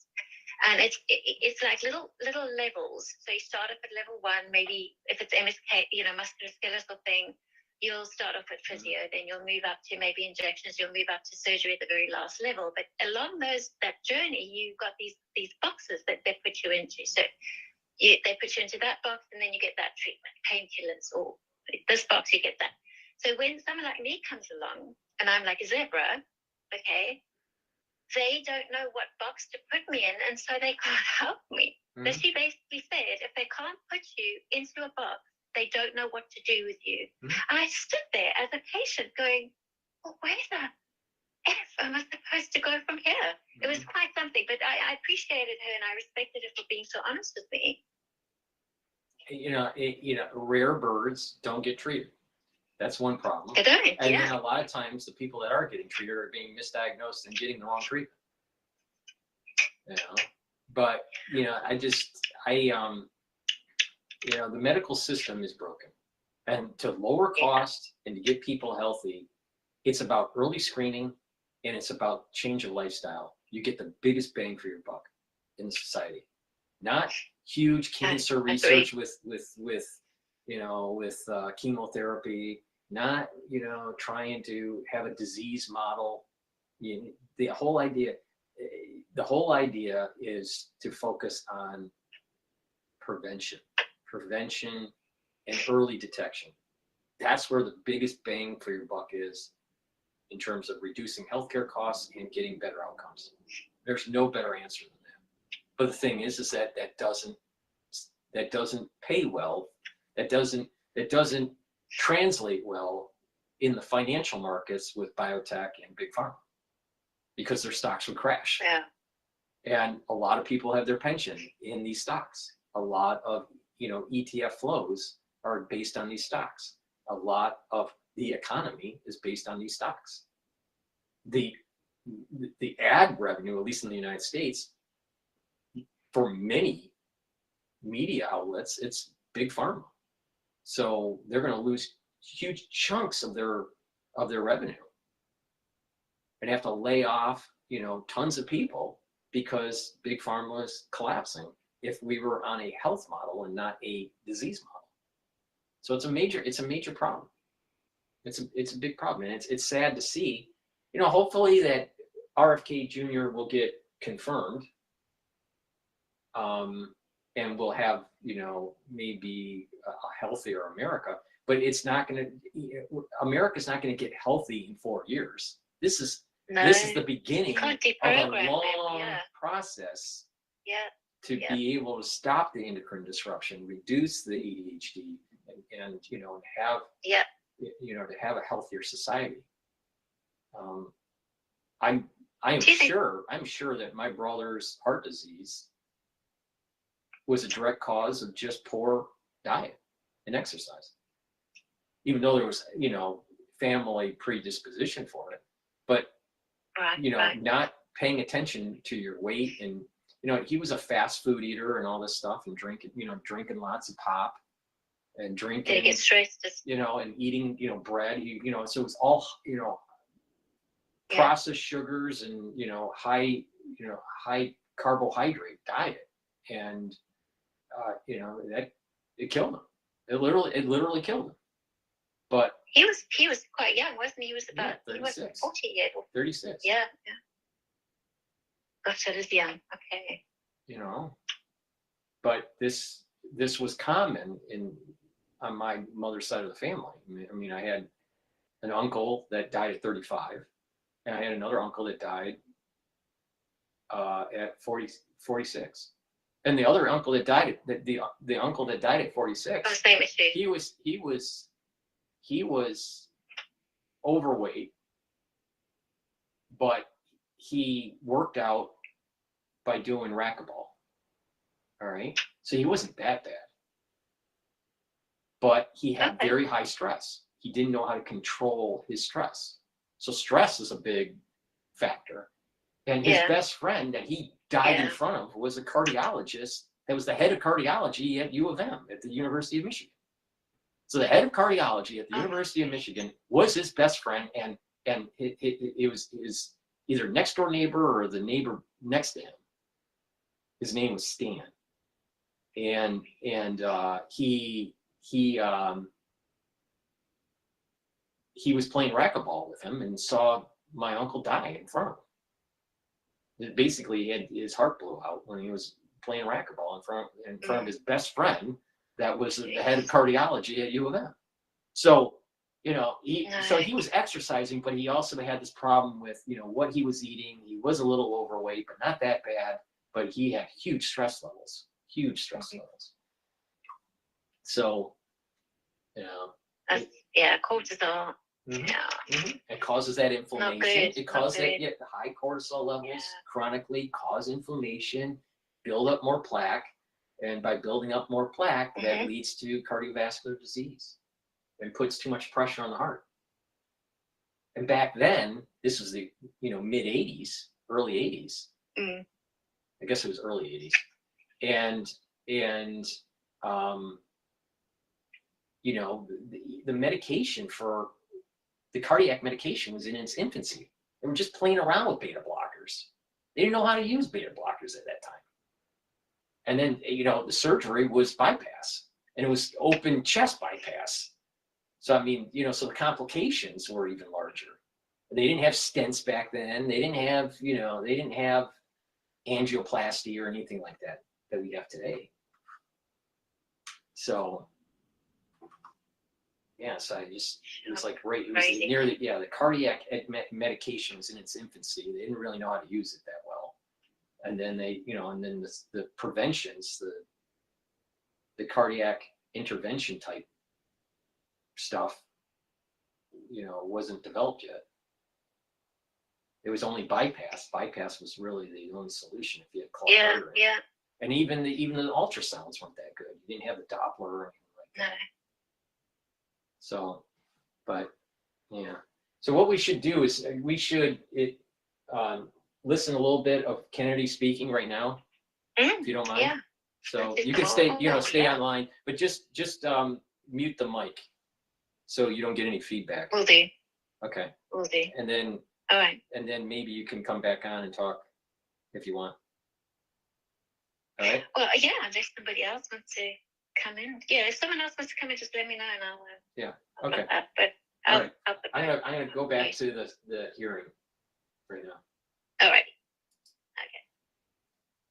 Finally live up to GMA's mission of providing personnel to rural hospitals. And I intend to use all my power because I've seen the priority that is given by both Democrats and Republicans on this committee. I intend to make that a priority if I'm privileged to be confirmed. Well, I appreciate it because often with financial strains on the local hospital, one of the common services to be cut in rural hospitals and maternity services. So now we have women in Wyoming having to drive over 100 miles to access care. 13 counties in Wyoming don't have access to OB. And we're talking counties larger than the states of Vermont, New Hampshire, Rhode Island, Connecticut, New Jersey, Delaware, counties larger than those whole states. So will you commit to working with my office to find solutions to help address these specific maternal health challenges in rural America. Yes, Senator, I look forward to it. Another issue we specifically spoke about were this harmful Biden administration rule that had really been bad for our rural nursing homes. And it's a rule that would triple the registered nurse requirements in nursing homes. This is going to lead, there just aren't enough registered nurses in our state to be able to comply with this. This would lead to nursing home closures across our state. Will you commit to work with me to fix this serious problem that was a result of a rule that came out by the Biden administration, who clearly doesn't understand rural America? Yes, Senator, I think the rule was well-intentioned. But as you've said, and I've heard from many rural senators, it will be a disaster for their states. Some of the nursing homes, these are staffing rules that require 24-hour staffing by medical professionals. Some of the nursing homes in rural areas simply do not have the available personnel or the economics to be able to do that. It will mean the closure of nursing homes in rural areas across our country, which means the parents, elderly parent, will be moved a great distance from the local community and their family. And we know that the single greatest driver of high quality nursing home care is the involvement, the proximity of family members. When you move that nursing facility away from the community where the kids live, you're going to get much worse care. So the intention, although it was noble, was in reality, for rural areas at least, it is going to be a disaster. Thank you, Mr. Chairman. Thank you. Senator Johnson. Mr. Kennedy, welcome. Thank you for being here. Thank you for your decades-long advocacy for a clean environment, for children's health. I can't say as I'm surprised by the hostility on the other side. I'm highly disappointed in it. I don't know if you remember when you called me up and you were contemplating setting your political differences aside, joining forces with President Trump on an area of agreement, addressing chronic illness, trying to find the root cause of all these problems facing this nation. My first response was, Bobby, this is an answer to my prayers. We need to get to the answers of this, but even more, we need to heal and unify this divided nation. I'm not necessarily the most optimistic guy because we've got enormous challenges facing this nation, but I thought, wow, here's somebody from the left, somebody I don't agree with on many issues politically, coming together with President Trump and focusing on an area of agreement, something that the American people desperately want. Finding out the answers. What has caused autism? What is causing chronic illness? Ms. Kennedy, I think I've come to know what's in your heart. I think I know the personal and political price you've paid for this decision. Guys, I want to say publicly, I thank you for that. I truly appreciate what you're doing here. Can't we come together as a nation and do this? Can we do? Aren't you getting tired of this? I'm getting tired of this. So again, Mr. Kennedy, I need to enter into record. These are just 11 letters of support signed by 63,000 people, thousands of doctors. From the American Association of American Physicians and Surgeons, Independent Medical Alliance, the North Carolina Physicians and Freedom Group, Governor Jeff Landry from Louisiana. These are Americans, nonpartisan. A lot of these people I know because I've advocated with you. A lot of them are Democrats. They put their political differences aside. So, Mr. Chairman, I'd like to enter this in the record. Without objection. I also do want to, Mr. Kennedy, as long as I have you here, I've written over 70 oversight letters to the federal health agencies under the Biden administration. I've virtually gotten squat out of them, okay? What I get is we get, for example, 50 pages of Anthony Fauci's emails redacted. Oh, by the way, the latest one was 17 pages. Instead of issuing a health alert on the myocarditis they knew was impacting young men early in 2021, instead of issuing an alert on the Health Alert Network, they developed 17 pages of talking points. This was given to the public under a FOIA request. They had to go to court. They've got a new way of redacting. They don't black things out. They just give you white pages. So you don't even know what they have redacted. So again, I've issued a subpoena now to cover the information I've requested in 70 oversight letters. My question to you is, as Secretary of HHS, will you honor these requests from Congress, and will you make HHS transparent? Yeah, my approach to HHS, as I said before, Senator, is radical transparency. Democrats and Republicans ought to be able to come in and get information that was generated at taxpayer expense, that is owned by the American taxpayer. They shouldn't get redacted documents. Public health agencies should be transparent.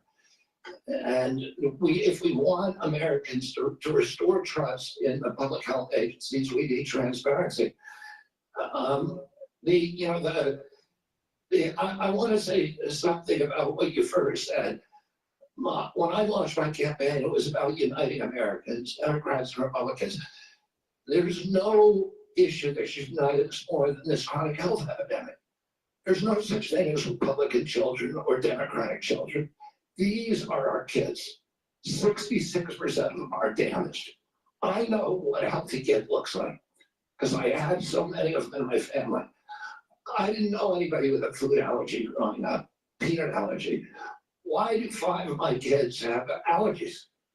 Why are we seeing these explosions in diabetes, rheumatoid arthritis, neurological diseases, depression, all of these things that are related to toxic in the environment?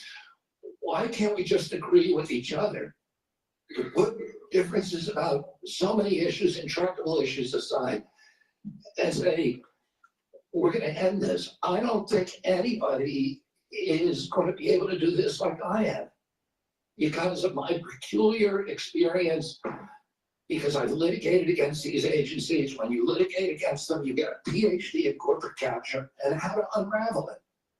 And I've written 6 books about these agencies. I know a lot about them and I know how to fix it. And there's nobody who will fix it the way that I do because I'm not scared of vested interest. I don't care. I'm not here because I want a position or a job. I have a very good life and a happy family. This is something I don't need.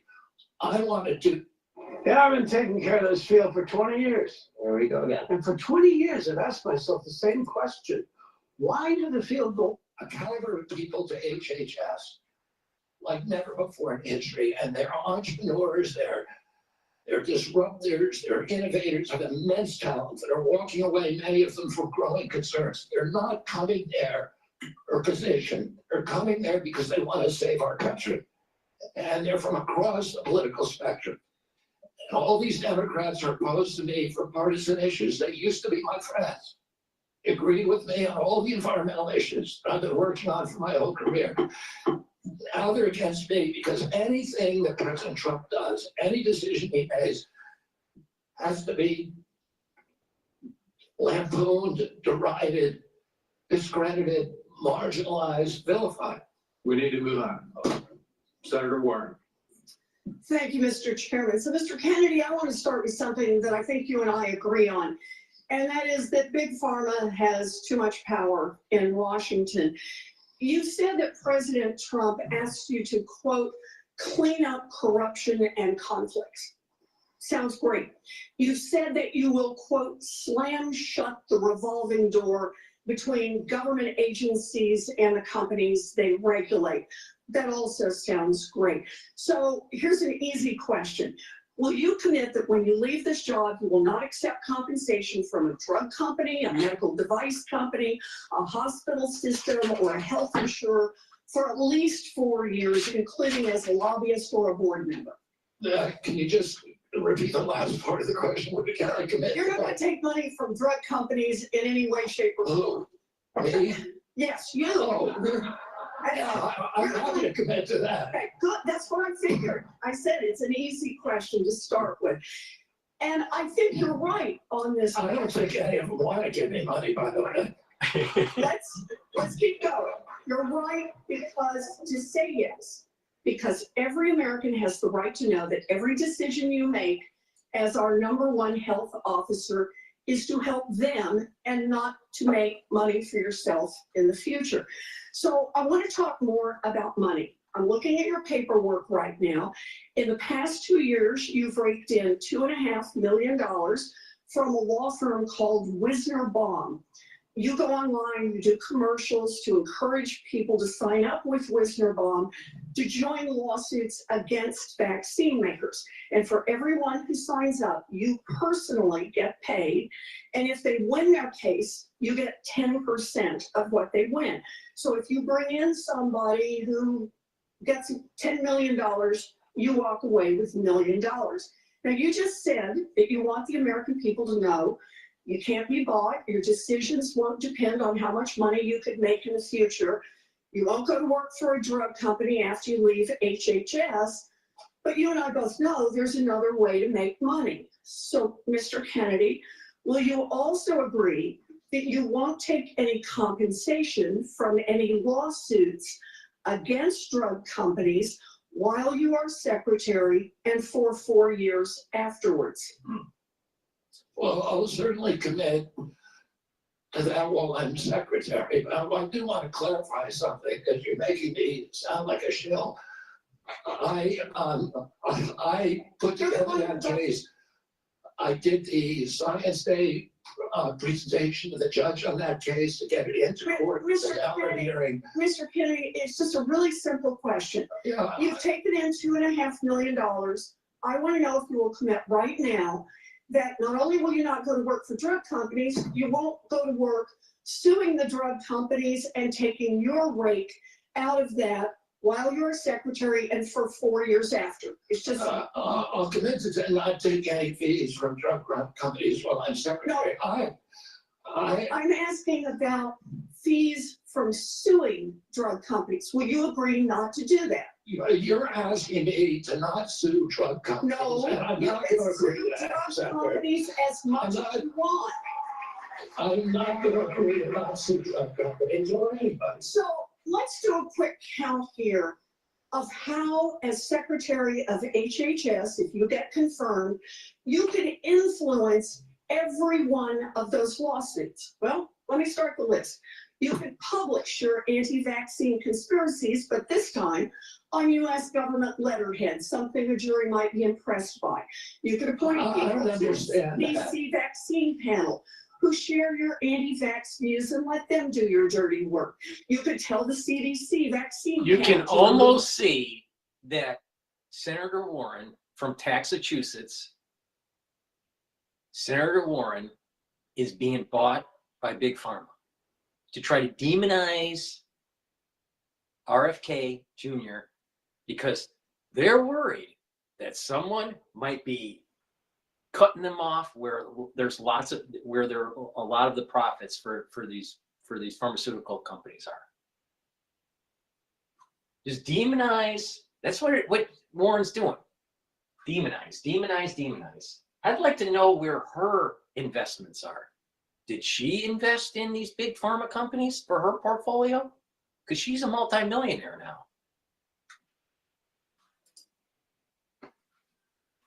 And I'm asking you to commit right now that you will not take a financial stake in every one of those lawsuits so that what you do as secretary will also benefit you financially down the line. I'll comply with all the ethical guidelines. That's not the question. You and I, you have said You're asking me, Senator, you're asking me not to sue vaccine no, I am not.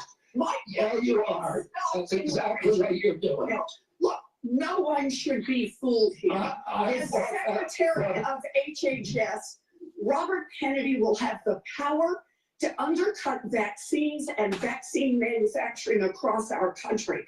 And for all of his talk about follow the science and his promise that he won't interfere with those of us who want to vaccinate his kids. The bottom line is the same. Kennedy can kill off access to vaccines and make millions of dollars while he does it.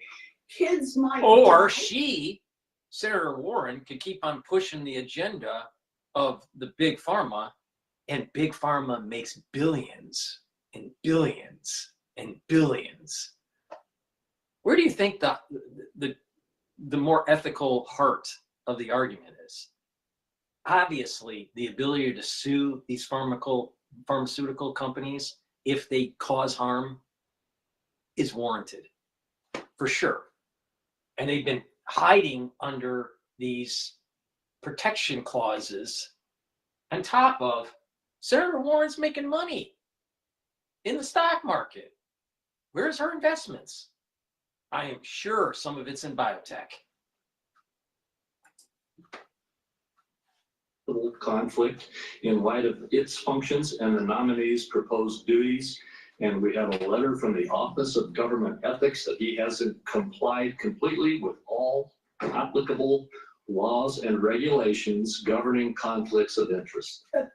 Mr. Chairman, point of information here. Have we had a single nominee come through who's made $2.5 million off suing one of the entities that it would be regulating and plans to keep getting a take of every lawsuit? Just remember how much Moderna made during the crisis, how much Pfizer made during the crisis. What about the new amount of money that Moderna received for development of an H5, H7 inoculation?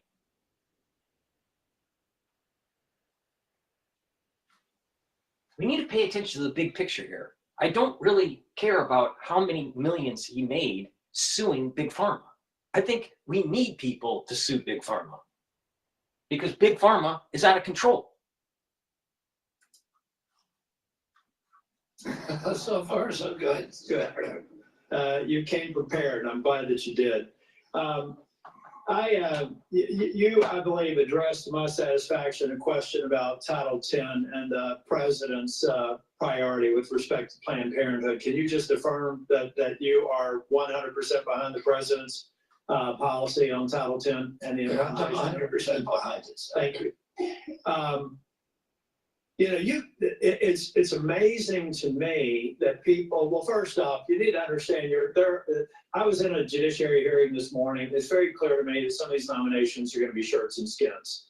So no matter what you answer in the affirmative, they're going to ask you one more question so that you won't be able to answer in the affirmative. That's just the way the game gets played when we have nominees like yourself. So I think you're handling yourself well. I got a real quick question for you. Are you a conspiracy theorist? That is a pejorative, Senator, that's applied to me, mainly to keep me from asking difficult questions of powerful interest. I was told that I was a conspiracy theorist.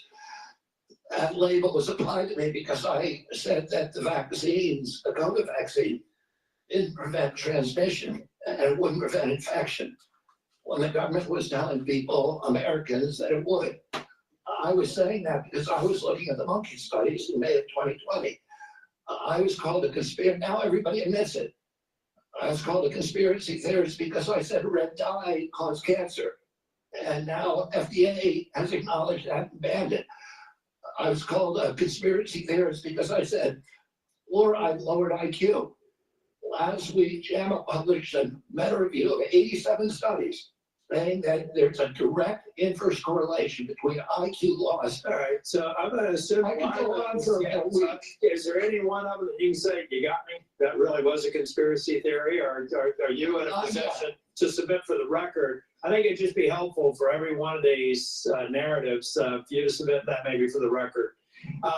You said something about snack lunch. I was in the State House in North Carolina before I came here. And anytime I go visit an elementary school, the first thing I would do is go to the trash cans in the cafeteria. And And what we have now are kids that are not eating the food because the dictates of the federal government have made it something that they don't want. We are going to switch the feed now because we want to be able to show you the senator who is talking alongside RFK Jr. So we're going to switch the feed right now. It might be delayed for just a little bit as there might be some sort of time difference. We're going to do that right now as we continue to listen in. Is there any one of them that you can say, you got me? That really was a conspiracy theory, or are you in a position to submit for the record? I think it'd just be helpful for every one of these narratives for you to submit that maybe for the record. You said something about SNAP lunch. I was in the State House in North Carolina before I came here. And anytime I'd go visit an elementary school, the first thing I would do is go to the trash cans in the cafeteria. And what we have now are kids that are not eating the food because the dictates of the federal government have made it something that they don't want. But they say, well, it's a healthy alternative. It has processed materials in it, and it's not particularly attractive to them. So they throw it away. Trash cans full of food that these kids didn't eat. So then what do? They go eat snacks, or they go eat or they drink a sugar drink. The SNAP program, everything you said about the SNAP program, I agree with. I think that we should be very, very strict about that. And it's going to make some people uncomfortable in the food manufacturing segment, produce healthy foods that we can put in the SNAP program. That's the way to address it. But we also need to look at the school health program. I was PTA president 21, 22 years ago at my daughter's high school. And I feel like we've got these kids that need help. We've got to guide them through a process. Many of them are probably on Medicaid, and Medicaid's failing them. Everybody here says Medicaid is sacrosanct. Nobody's admitted that Medicaid is not producing positive health outcomes. Is that your problem with Medicaid right now, the program, or the outcomes? Is the outcomes. We're spending $900 billion. Our people are getting sicker every single year. Yeah, so anybody President Trump wants people to have Americans to have a high quality insurance. Anybody who's building a case for the status quo of Medicaid is by extension saying that they're happy with the outcomes. I think it's unacceptable. I do have a question for you on Project Warp Speed. We supported the CARES Act. We had 97 people in the U.S. Senate vote for it. Everybody here, there's only one member of Congress that voted against it, I believe. And Project Warp Speed had CDC, FDA, NIH, and BARDA very much in the mix. Now, some people think that you're going to come in here and insert yourself into those agencies in a way that's never been done before. Let's say that they're a part of a future Project Warp Speed. Is it your intent to go in and do something that's never been done before based on my staff's research and insert yourself in a discussion that the scientists are dealing with in those different agencies? No, Senator, what I want to do is, I'm not a scientist. I want to empower scientists. I want to make sure that science is unobstructed by vested or economic interest. That's good. I got that culture, and I'll just say about Operational Warp Speed, it was an extraordinary accomplishment, demonstration of leadership by President Trump. When he promoted Operation Warp Speed, he was looking at all of the different remedies, including vaccines, therapeutics, therapeutic, ivermectin, hydroxychloroquine, famotidine, and chlorine dioxide, and he was not looking at shutting down our country for the year, forcing people to wear masks for a year, forcing all social distancing that did not have any scientific basis, which Dr. Fauci has now acknowledged. He said we took it out of thin air. But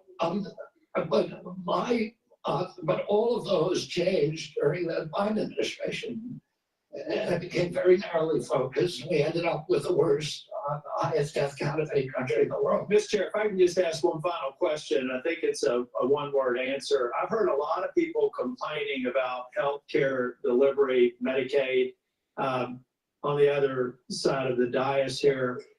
Who's been responsible for healthcare policies over the last 4 years?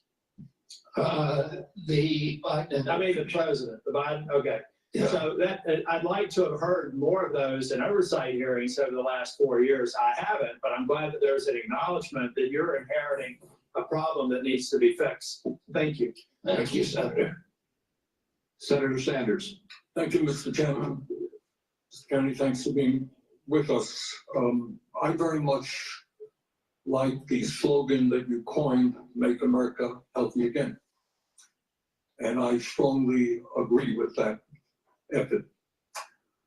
Despite spending, as you indicated, 2 or 3 times as much per capita on healthcare as other nations, we have 85 million people who are uninsured, underinsured. We have all kinds of chronic illnesses. Our life expectancy is lower than other countries. And for working class people in this country, they are living 6, 7 years shorter lives than the top 1%. Okay, and I'm gonna suggest some ideas that I think can remedy that. All right, so I do want to switch the feed as we now have our split screen back. Let's listen in. You can't. I'm sorry, I'd love to talk for an hour with you. We got a few minutes left here. All right, every other country in us says healthcare, whether you're poor or rich, younger older, human life. I'm not hearing you say that. All right, you talked about the drug companies, and maybe we agree on this one. As you all know, despite the drug companies making over $100 billion in profits, paying CEOs outrageous compensation packages, we in some cases pay 10 times more for the same drug. Will you support legislation that I will introduce which says that in America we should not be paying a nickel more for prescription drugs than people around the rest of the world? Yes, no? To equalize it. Not to equalize it, that we should not be paying more than other countries for the same damn drugs. President Trump has asked me, in fact, I had a meeting with President Trump a week ago where we showed him the charts. He knows the charts. We're paying 10 times more from Europe. That's right. And are you going to commit to us that you will end that absurdity? I think in principle we can. We should end that disparity. Good. Okay. That's great. All right. I happen to believe that climate change is real, it's an existential threat, and it is a healthcare issue. Donald Trump thinks that it is a hoax originating in China. I gotta just chime in. How do you prevent a volcano from going off somewhere in the world that totally offsets anything that you try to do in terms of carbon capture or carbon emissions reduction? If the earth belches, it offsets all those things that you tried that cost billions of dollars to do. The earth is going to belch. There's going to be, so I'm not really sure that we can control this issue. If the earth wants to have a volcano go off, or if there's fires, think about this. The problems that we have with all the fires in California. Think about all that carbon that's going out into the atmosphere now. Tons of carbon. Totally offsets any of the gains that California did with fossil fuel emission. You can't control Mother Nature. Choice. Now, I think everybody on that side is pro-life. I think everybody here is pro-choice. I have never seen any major politician flip on that issue quite as quickly as you did when Trump asked you to become HHS secretary. Tell me why you think people should have confidence in your consistency and in your word when you really made a major U-turn on an issue of that importance in such a short time. Senator, I believe, and I've always believed, that every abortion is a tragedy. But you told the people of New Hampshire that it was their right. All right, let me do a last question because I'm running out of time. I think the gist of what you're trying to say today is you're really pro-vaccine, you want to ask questions. You have started a group called the Children's Health Defense. You're the originator. Right now, as I understand it, on their website, they are selling what's called onesies. These are little things, clothing for babies.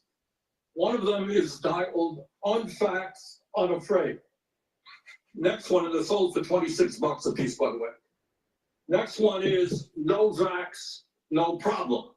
Now you're coming before this committee and you say you're pro-vaccine. Just want to ask some questions. And yet your organization is making money selling a child's product to parents for $26 which casts fundamental doubt on the usefulness of vaccines. Can you tell us now that you will? No, let's just Sanders is asking the question, but he's complaining about two things: that it costs too much, he wants it cheaper, and two, he wants to suppress your freedom of speech. You should be able to buy any type of clothing to say "fuck you" to the government.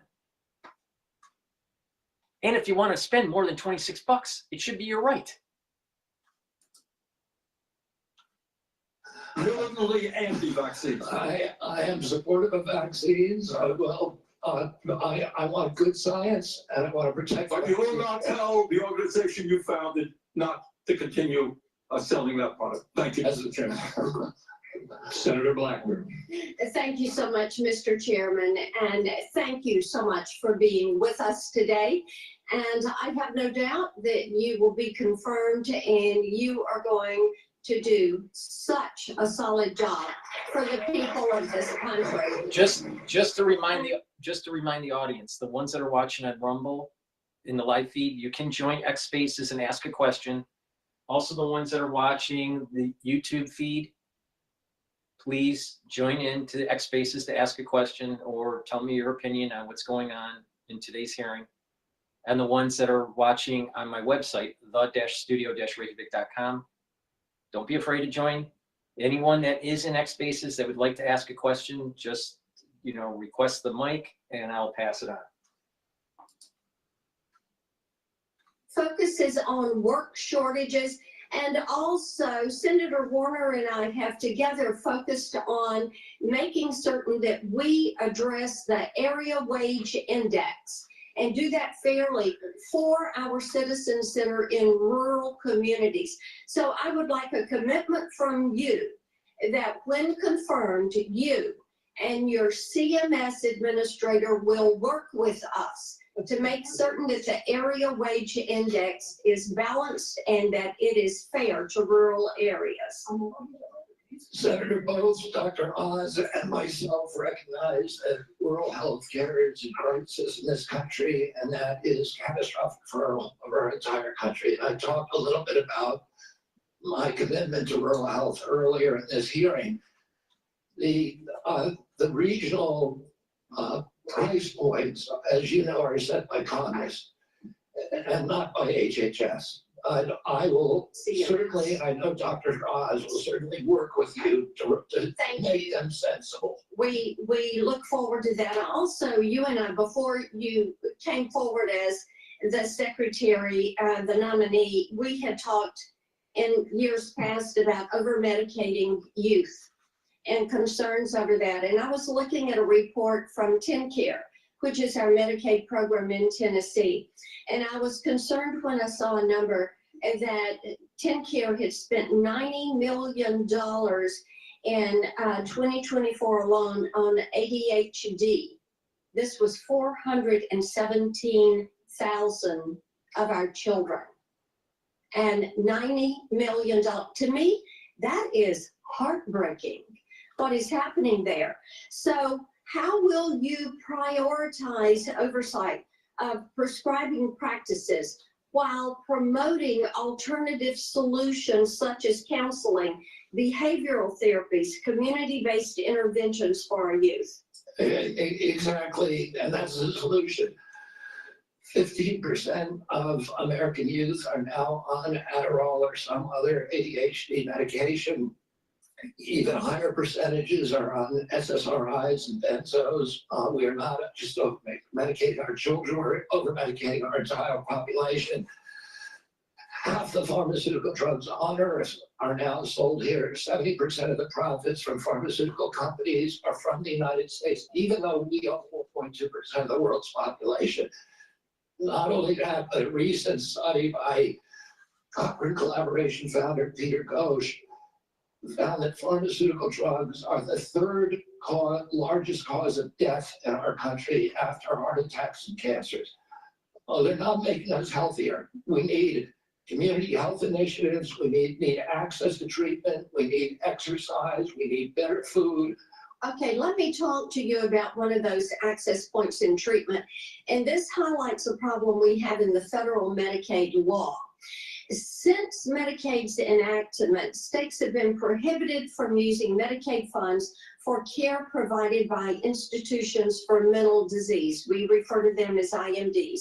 These are psychiatric hospitals, residential treatment facilities with more than 16 beds. This is a discriminatory exclusion, and it denies payment for medically necessary care based on the illness that is being treated, and it has perpetuated unequal coverage in mental health care. So if you're confirmed, when you're confirmed, will you commit to working with me on repealing this discriminatory exclusion and ensuring equal access to mental health care for Medicaid beneficiaries? Yes, Senator. Thank you so much. I've got a question on PBM reform, one on artificial intelligence in healthcare. In the interest of time, I will yield back. I look forward to seeing you help make us healthy again. Thank you, Senator. Let me just do a quick plug of these deodorants that I have on my store, the-studio-reykjavik.com. Get healthy. Use these high quality deodorants. It's for males and females. I've partnered up with Rainbow Herbals, and it's a dual purpose product. It'll help to detoxify your body, and you're also using it as a deodorant. Again, it's for males and females. You can get it in peppermint, lavender, and tea tree, and in citrus. Please go to my store, the-studio-reykjavik.com. Get a couple bars of this great deodorant. It's made from essential oils from the Himalayas, made from all natural ingredients. So please help support my work and help support your health. And lastly, I want to talk about the probiotics that I have. I have a powdered probiotic that I normally take with my lunch. You can also get a veggie cap version on my store, the-studio-reykjavik.com. Both are very high quality. It's really important to use a good probiotic, improve your gut biome, bring down inflammation, improve your energy absorption. And when you do that, you're going to also improve your metabolism, the communication between your gut and your liver. So your liver health will improve, and also you'll be able to sleep better. Your skin will improve. Poor gut biome also is associated with skin health. Poor gut biome will cause problems with skin. Now, with a good gut biome, you'll also be able to have better mental clarity, and your mood will improve. Depression is associated with a poor gut biome. So there's many ways of improvement that can happen to your body if you just properly improve the health of your gut. So please go to my store, the-studio-reykjavik.com. Get the probiotic in the powdered form or in the veggie cap form. Please go to my store, the-studio-reykjavik.com. Use discount 5, all caps, discount 5.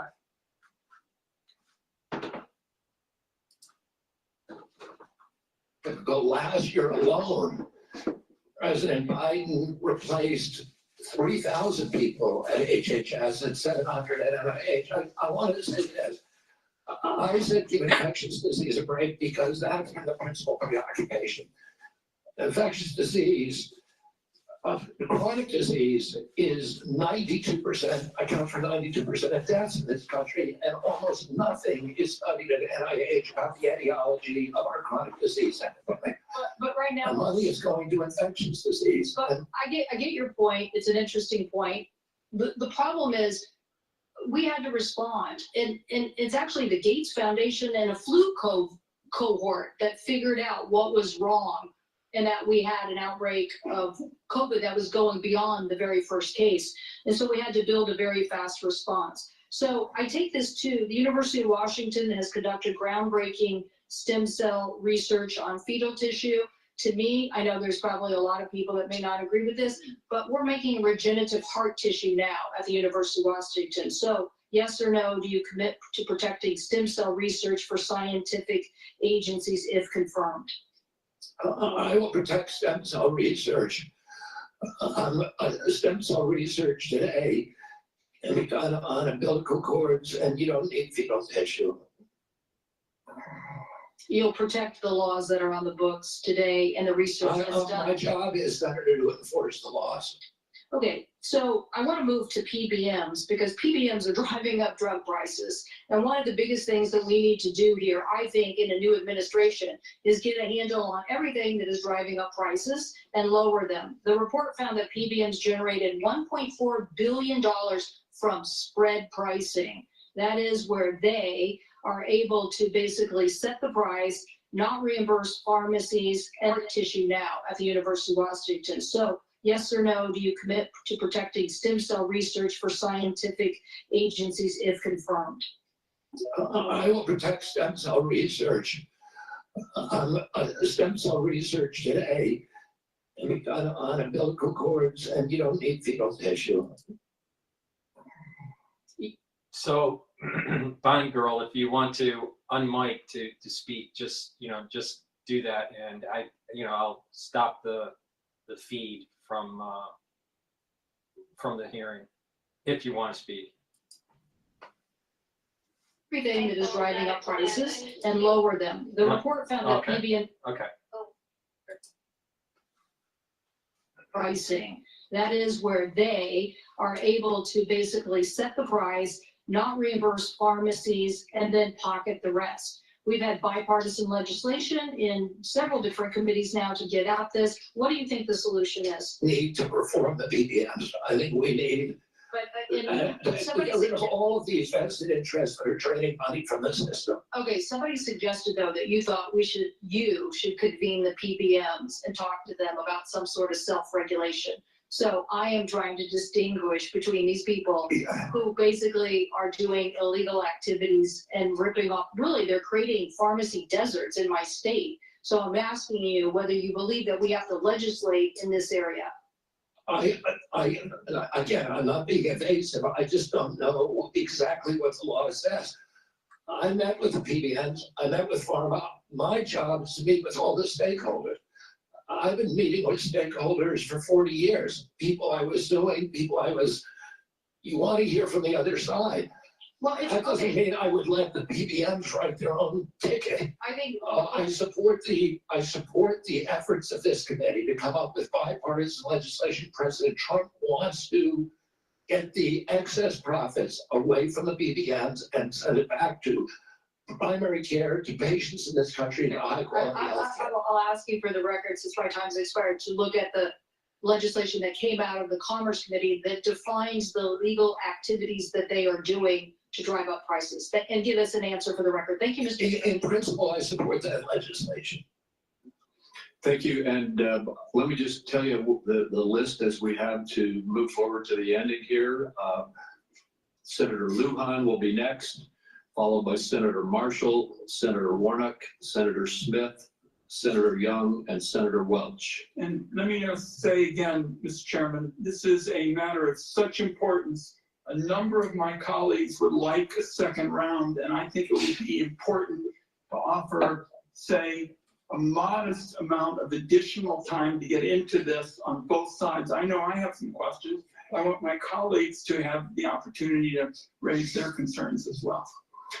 Well, I said, as I've indicated to you, Senator White, and I'm not going to do a second round. I have been very generous with the senators. I think almost every single senator has had 7 minutes at least. And I will give you a second, as is our practice between the two of us. I'll then divide my time up with my colleagues. Okay, you are welcome to do that. Thank you. Senator Lujan. Thank you, Mr. Chairman. Mr. Kennedy, when we met, you stated to me that it is not your goal to take away programs that work for Americans. Do you stand by that statement? Yes, Senator. Mr. Kennedy, do you know how many Americans rely on Medicaid? It's about 72 million plus the 7 million kids who are on chips. Appreciate that, 72 million. Yes or no, is it important that expectant mothers and newborns have access to health coverage? is it important that expectant mothers and newborns have access to health coverage? Absolutely, Senator. Mr. Kennedy, do you know how many babies born in this country are covered through Medicaid? I would guess, I don't know the answer, I would guess about 30 million. I have it, Mr. Kennedy. About 41% or 1.4 million babies births are financed by Medicaid, according to the National Center for Health Statistics. Yes or no, do you believe that Medicaid is a critical program? I believe that Medicaid is a critical program, but that it's not working as well as it ought to be. And President Trump has asked me to make it work better, that most Americans are not happy with it. The premiums are too high, the deductibles are too high, and everybody's getting sicker. Too much money is going to the insurance industry. I have a series of yes or no questions. They're pretty simple. Because you heard I'm going to get a second round of questions, I asked for your indulgence to be able to get to them yes or no. In New Mexico, as you know, Medicaid is often measured state by state. It might surprise you if you look at some of those surveys. In New Mexico, the response was 90% of New Mexicans on Medicaid report satisfaction in getting care, 80% getting specialist care, 85% getting urgent care, 95% ease of filings out of focus. Not to pick on any one of my colleagues, but in Louisiana, 86% of people on Medicaid are satisfied with their interactions. 83% are satisfied getting care. 85% are satisfied getting specialized care. 82% getting urgent care. I can go on state by state, but we don't have the time today. Yes or no, do you support cutting Medicaid or reducing, and especially in an area where you and I spoke about with the federal investment in Medicaid, which is known as FMAP? President Trump has not told me that he wants to cut Medicaid. He's told me to make it better. Do you support cutting, yes or no?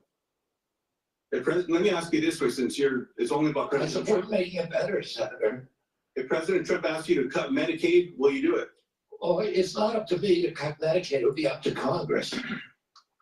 He's asking this question, he's framing the question in this way because the Democratic Party and the establishment doesn't want accountability and restructuring of these agencies where you could cut funding and be more efficient with the funds, and the money hasn't changed to the end user, or maybe more money flows to the end user because of these changes in efficiency. See, it's a canard to assume that if you cut funding, that the end user gets less. Sometimes you can cut funding, restructure the organization, and the end user gets more.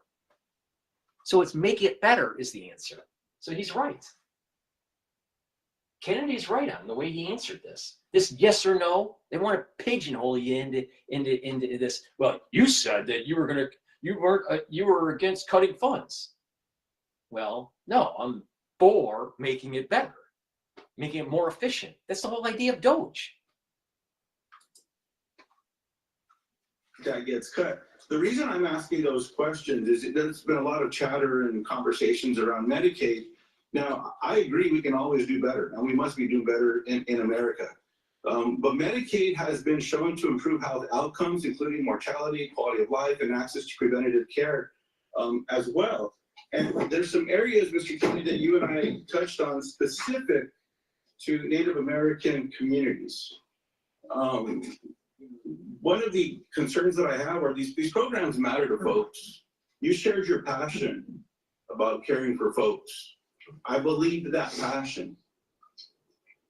My question in this area is, as you know, when folks are doing research and they're going to check to see if medicine works on someone, if they're not included in that trial, it often doesn't help them. That's what all the evidence shows.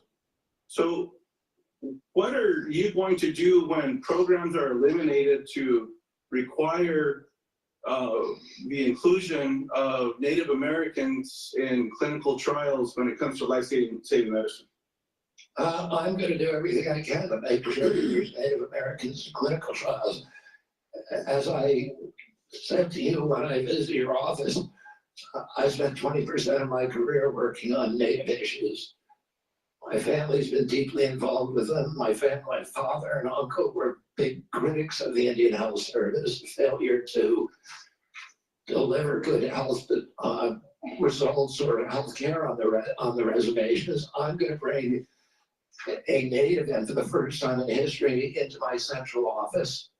That all the major decisions in my office will be that he will have he interviewed candidate, a very, very good candidate, will have direct impact on all the major offices. One of my priorities is, I appreciate that. I will follow up in that space specifically. Will you commit to finalizing the congressionally mandated FDA guidance to increase clinical trial diversity? Could you just repeat that again? I'm sorry. Will you commit to finalizing the congressionally mandated FDA guidance to increasing clinical trial diversity? Yes. I appreciate that. Will you commit to reinstating all of the pages that were eliminated and people that were fired from this administration that have this responsibility? I cannot commit to that because I don't know who they are. Well, there's I'm committed to working with you to make sure that those positions are adequately staffed. I will follow up in writing in those specific areas because I think there's some commonality here, but answers matter. And so I'd like to get those as timely as possible. The last thing, Mr. Chairman, that I'll say is one of the conversations I had before this hearing was with a family that I've been working with to work with my Republican colleagues when it comes to autism and federal programs and making a difference in these families' lives and this little girl's life. What I'm asking now, Mr. Chairman, is unanimous consent to enter into the record an article from Autism Speaks titled, quote, "Do Vaccines Cause Autism?" End quote. And I'll note that the first sentence states, quote, "Vaccines do not cause autism," end quote. Thank you. You'll go. Without objection. And before we move on, we've had a request from several quarters for a quick restroom break. We will take a 5-minute recess. I'm sorry. All right, so please go to my store, the-studio-reykjavik.com. Get the vitamin C, help boost up your immune system. This also has magnesium. Magnesium and vitamin C is very important for your immune system. Also, vitamin C is great for your skin. So please take this. If you're not feeling well, during the cold season, take a double dose. Drink it with filtered water. What's going to be amazing is if this broadcast and the other postings that I do on YouTube, if I get a strike or not, because we've mentioned so many things. With this hearing, we'll find out. But magnesium and zinc, very important for your immune system. You should be taking this every day. You're not feeling so good during the cold season, take a double dose. Take one in the morning, take one in the evening. But typically, you just take one dose per day. Drink it with filtered water, really important. Another stack that's really good to bring down inflammation is turmeric and ashwagandha. Take turmeric. It's an antioxidant, also brings down pro-inflammatory cytokines. That will help with your immune system and help with your cardiovascular system. Ashwagandha root will bring down cortisol levels and help control your blood glucose levels. That will also bring down inflammation, help with your vascular system and your immune system. And if you stack the ashwagandha, the turmeric, and the lignans, you really supercharge this combo. Lignans is a powder. You mix it with your food or with filtered water or a smoothie. Take it every day. There's a small scooper. You take it 1 scooper a day. It'll help with your immune system and help with your endocrine system. So that stack that I just mentioned here, lignans, ashwagandha, and the turmeric are a great way to improve your immune system and your cardiovascular system. Why? Because it brings down inflammation. When you bring down inflammation, your vascular system doesn't have as much inflamed responses, and by reducing the inflamed responses, you are producing an environment that produces less plaque. When you have a chronic inflamed situation with your vascular system, more plaque will build up. So you want to mitigate that.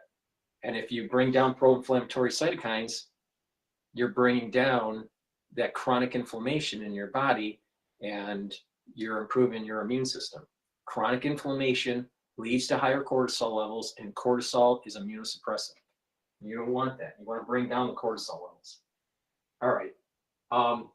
Two big events are happening today. One is the Federal Reserve announcement, which I believe is going to be at 1:30. Might be at 1 o'clock. I'm not sure. And obviously the JFK confirmation, not JFK, RFK Jr.'s confirmation hearing. So what I want to do is go to Bloomberg and see what's going on with the Fed announcement.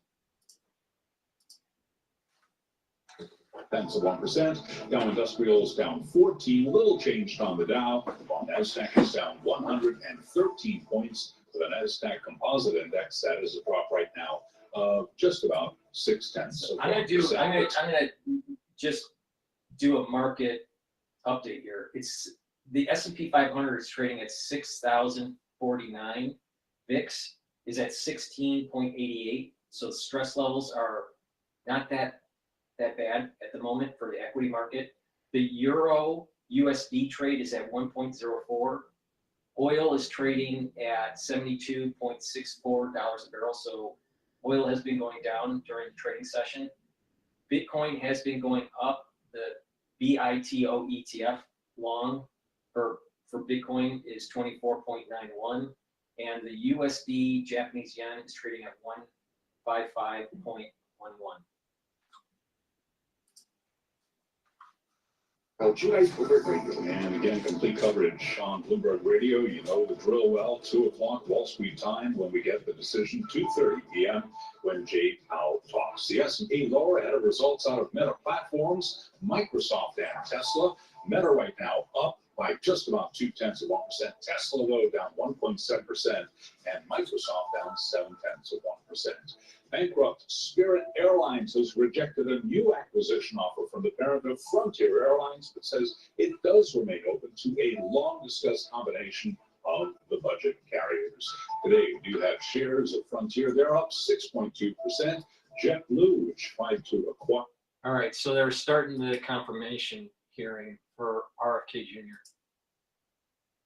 Again.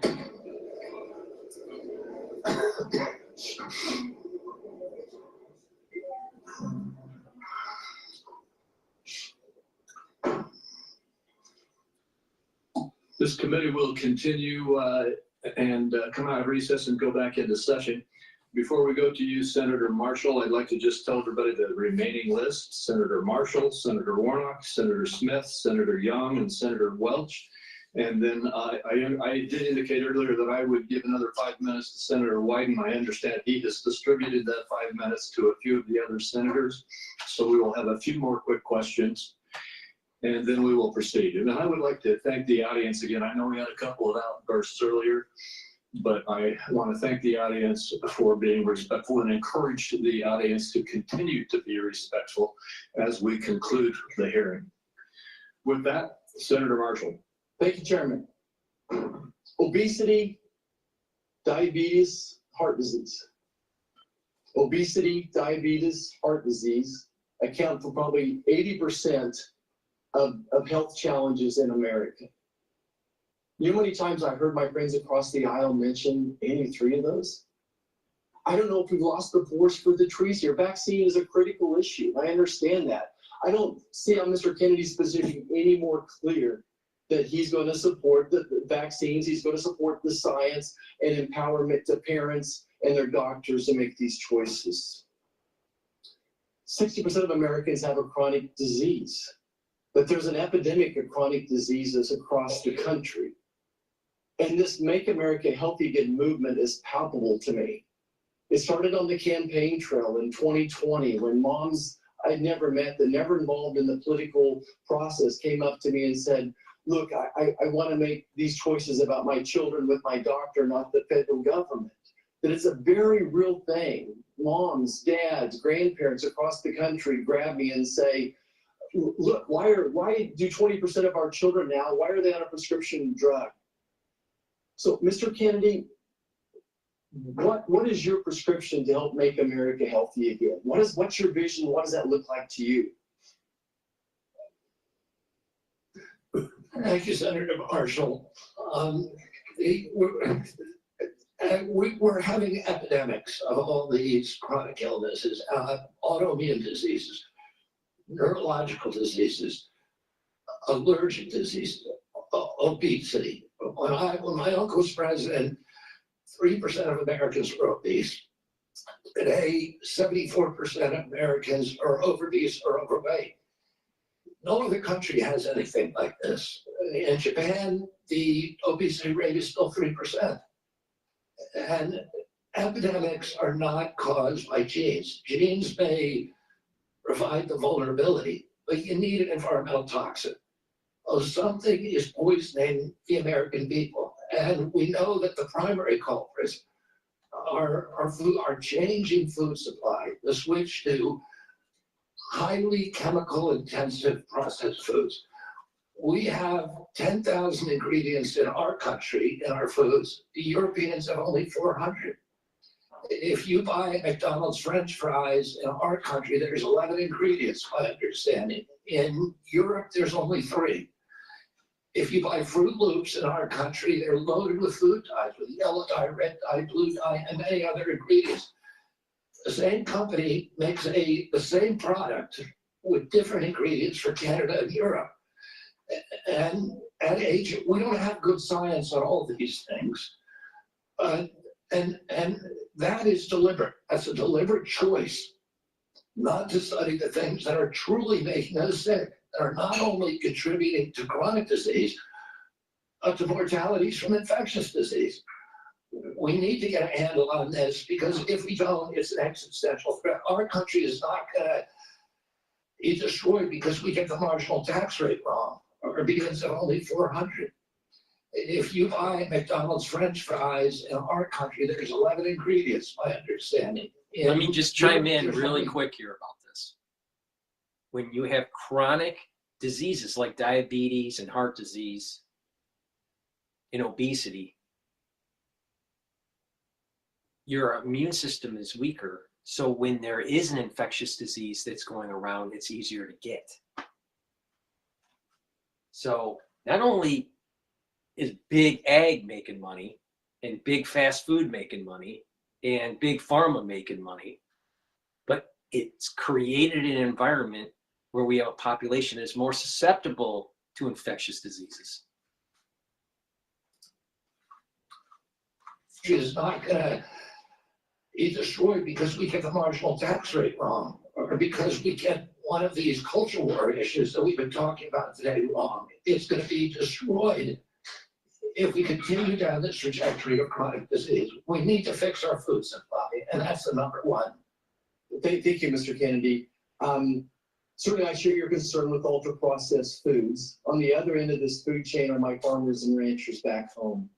Would you just take a second and share your compassion, how you feel about farmers and ranchers, that they respond to the market? They don't dictate the market. They grow what the market is wanting them to grow.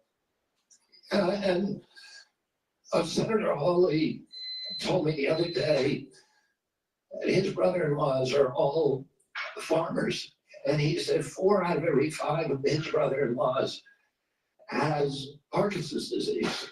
And that kind of cluster we're seeing across farm country of cancers, autoimmune diseases, obesity, etc. Oh, and we can now not export American food to Europe because the Europeans won't take our food. That's not good for farmers. We're also destroying our soil because some of the chemicals that farmers use destroy the microbiome. And that causes the erosion of the soil. You can't get water infiltration. Water pools up and it washes the soil off. Agronomists now estimate that we only have, if we continue doing these processes, only 60 harvests left before our soil is gone.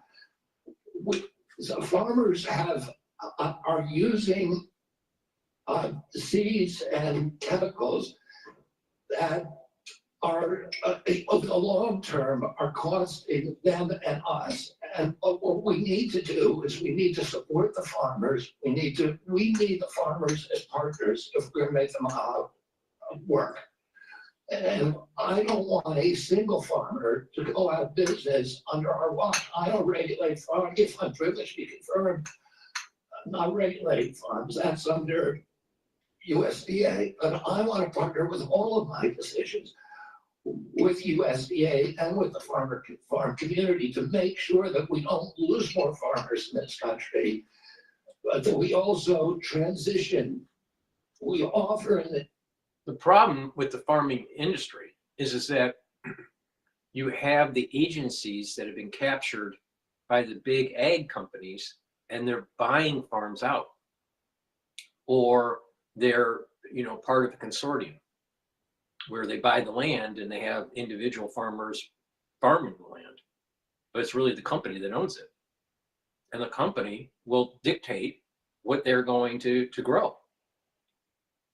So it's really to solve this problem in the United States, you need to break up the conglomerates like Cargill.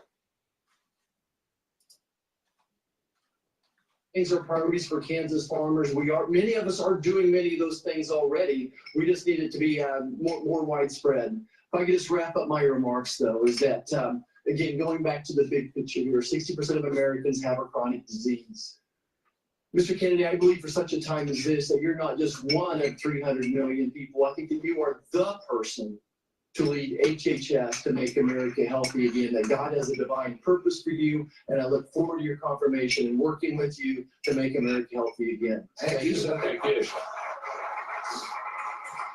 Senator Warner. Thank you so much, Chairman Crapo and Ranking Member Wyden. It's great to be here. Mr. Kennedy, welcome. Welcome to you and to your family. Thank you for meeting with me a few days ago. I'd like to follow up, if I might, with some of the issues that we discussed in my office. I want to talk to you first about the CDC, or the Centers for Disease Control and Prevention. I'm proud of the work that CDC does, proud that it's located in Georgia with more than 10,000 employees in my state. It confirmed you would be the cabinet secretary over the CDC. Representing HHS is about 29% of the federal budget. CDC is a part of that. Do you agree that the CDC's work is critical to Georgia, critical for our country, and the health of the CDC, and I am not wrong on this, the CDC was complicit with the bioweapons program in the United States. The fierce advocate for the CDC, as am I. The CDC is an agency filled with hard-working, dedicated public health servants. They wake up every single day working to keep us safe. I think we don't think often enough about their work, because it's easy not to celebrate folks who are protecting you from that which doesn't appear because of the work that they're doing. So grateful for the work that CDC employees do. Some of them are members of my church. I saw that deep commitment firsthand when I visited the CDC just last summer. Mr. Kennedy, you have compared the CDC's work to Nazi death camps. You've compared it to sexual abusers in the Catholic Church. You've also said that many of them belong, this is a direct quote, many of them belong in jail. For me, those are disturbing characterizations of the CDC workers that I know who are trying to keep the American public safe. Don't forget, the FDA and the CDC have a revolving door to their golden parachute in corporate America on a board of big pharma.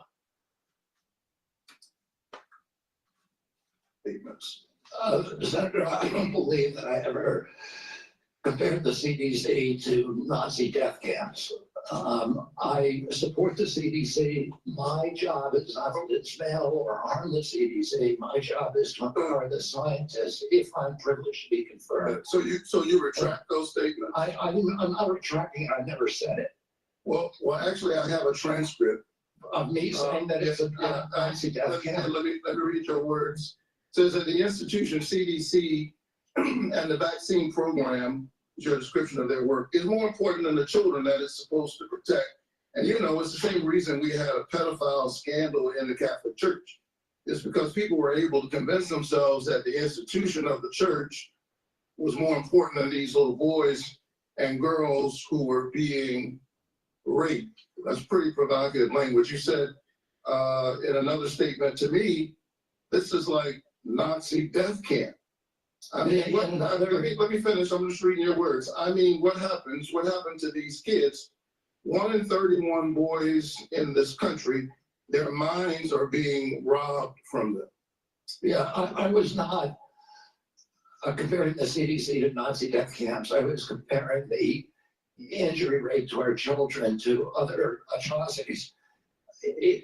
And I wouldn't compare of course, the CDC and Nazi death camps to the extent and any statement that I made has been interpreted that way. Yeah, I don't agree with that.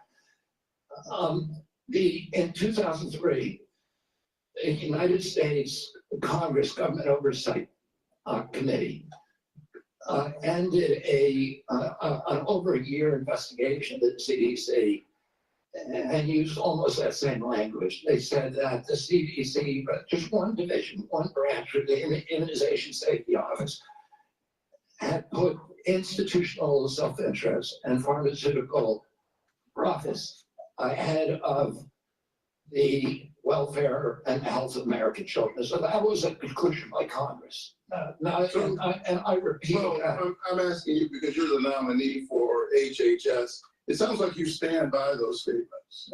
Senator, my objective is to support the CDC. There's nothing I'm going to do that is going to harm CDC. I want to make sure that our science is gold standard science. So, and it's free from that same government oversight investigation committee. That the panels, the ACIP panel, and within the CDC, I think 97% of the people on it had conflicts. I don't believe that that's right. I think we need to end those conflicts and make sure that scientists are doing unobstructed science. So I want to enter this statement, by the way, into the record without objection. Without objection. Last week, the White House gagged HHS and the CDC, preventing them from communicating all important public health information to anyone, including all of our allies, including our allies in the United States and global disease prevention. Can you just answer yes or no, because I'm running out of time? Do you agree with that action? I was not consulted on it, but that's pretty much standard operating procedure for incoming administration. So you agree with the action that gagged HHS and CDC from communicating important public health information? That directive made sure that no public health and only non-essential travel and mass communications were temporarily suspended, pending the confirmation of the new HHS secretary. This is standard operating procedure for administration. I get it. I don't think what we've seen over the last several days is standard operation for new administration. I think we're seeing some unprecedented actions, but you agree with it.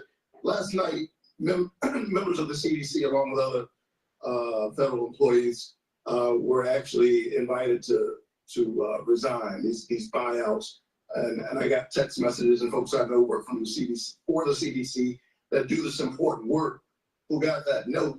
And it's really important because my experience is that when you send out that kind of note, the folks who resign are the folks who you least likely want to see resign. They got other options. They're gifted folks. They got a lot of expertise. They have options. A lot of them are doing this work because of their patriotism, because of their commitment. Do you agree with the buyouts that were presented to the CDC employees just last night? Is your marketing tech stack stuck in the past? CDC upgrade to AppSpot, the world's leading MMP. The vast majority of the scientists and experts at the CDC are patriots who good government service. Can you tell me? I don't think anybody's going to resign who's going to Can you just answer yes? Okay, you agree with the buyouts. In our meeting, I asked you to confirm your support for the Affordable Care Act. You also mentioned that you and President Trump want to fix the ACA by making premiums more affordable. Can you answer me yes or no? As I don't have a lot of time. Did you know that tax credits that help families afford health insurance and save Georgians an average of $531 per month per person are set to expire at the end of the year? Did you know that? I do. We need to move on. Do you support Congress extending these tax credits so that Americans can continue to afford health care? Congress has to make its own decisions about that. My instructions for Mr. Chairman, you're saying I'm having a lot of trouble getting the witness to answer yes or no to a yes or no question. Well, I got one more question. You're almost at 9 minutes. Well, I need him to answer yes or no. Yes or no? I'm not going to answer yes or no to a question that's not susceptible to an honest yes or no answer. Okay, we need to move on.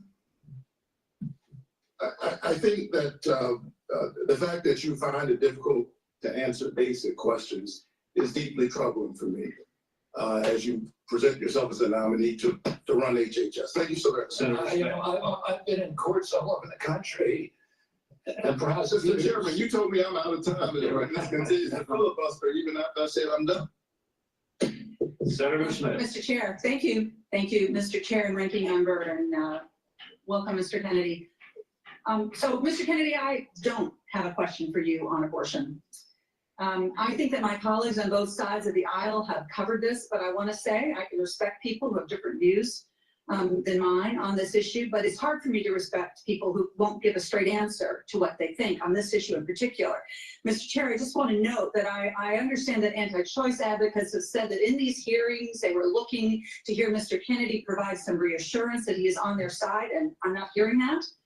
And I think most Americans are looking for some hint that the decisions that people make about abortion should be personal and private, and they should be free to make those decisions without government interference, and I'm not hearing that either.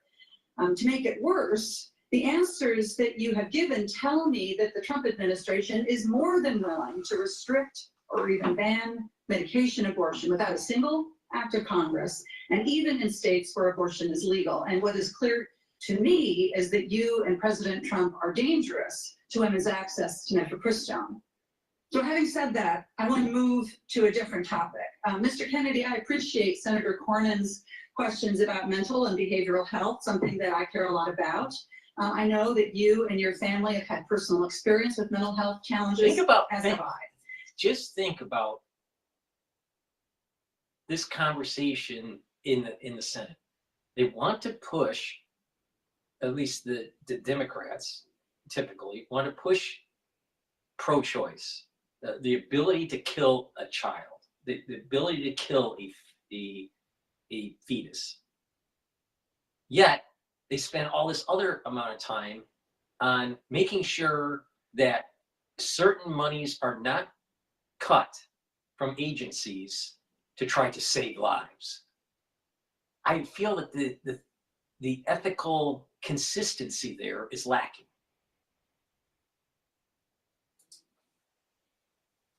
Many cause social media. But I don't know. I would never make, because there's no science on that. Well, Senator. there is, Senator. Excuse me. There is, Mr. Kennedy. The science shows that there is no link between school shootings and antidepressants, and in fact, most school shooters were not even treated with antidepressants. That's not true. There was no evidence of association. You know, I don't think you. No. That's totally.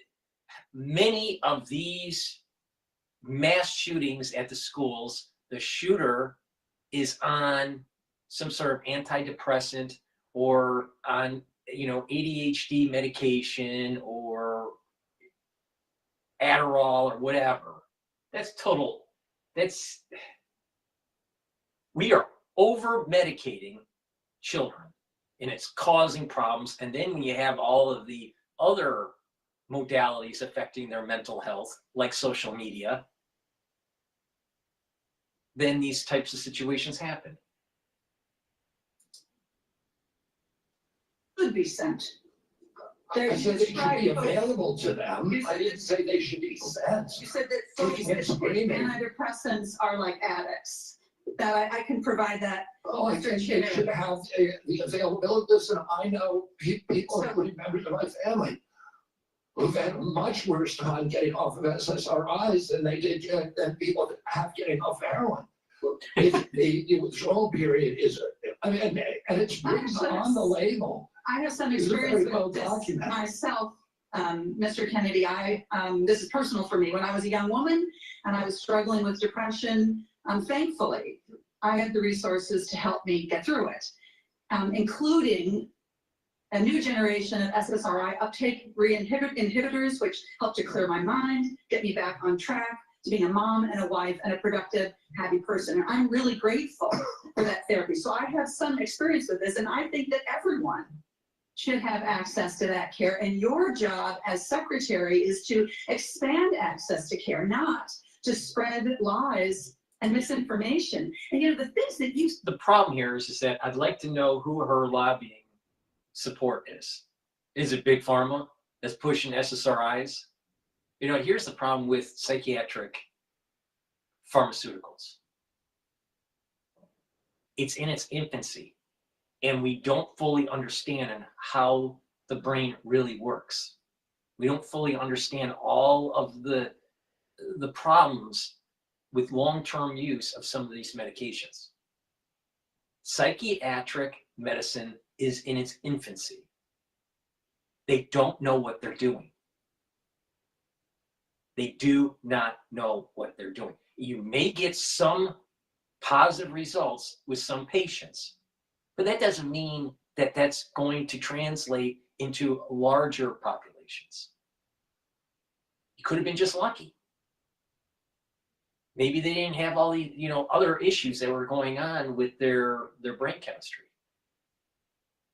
But the problem is that we're over-medicating people in general, but especially when it comes to psychiatric medicine. And so she seems to be pushing SSRIs for everybody if they just feel that they're depressed. I'm telling you, we do not understand psychiatric medicine. We're in its infancy. We're going to look back in 50 years from now and say that the psychiatrists did not know what they were doing. It's like bloodletting in the 1700s.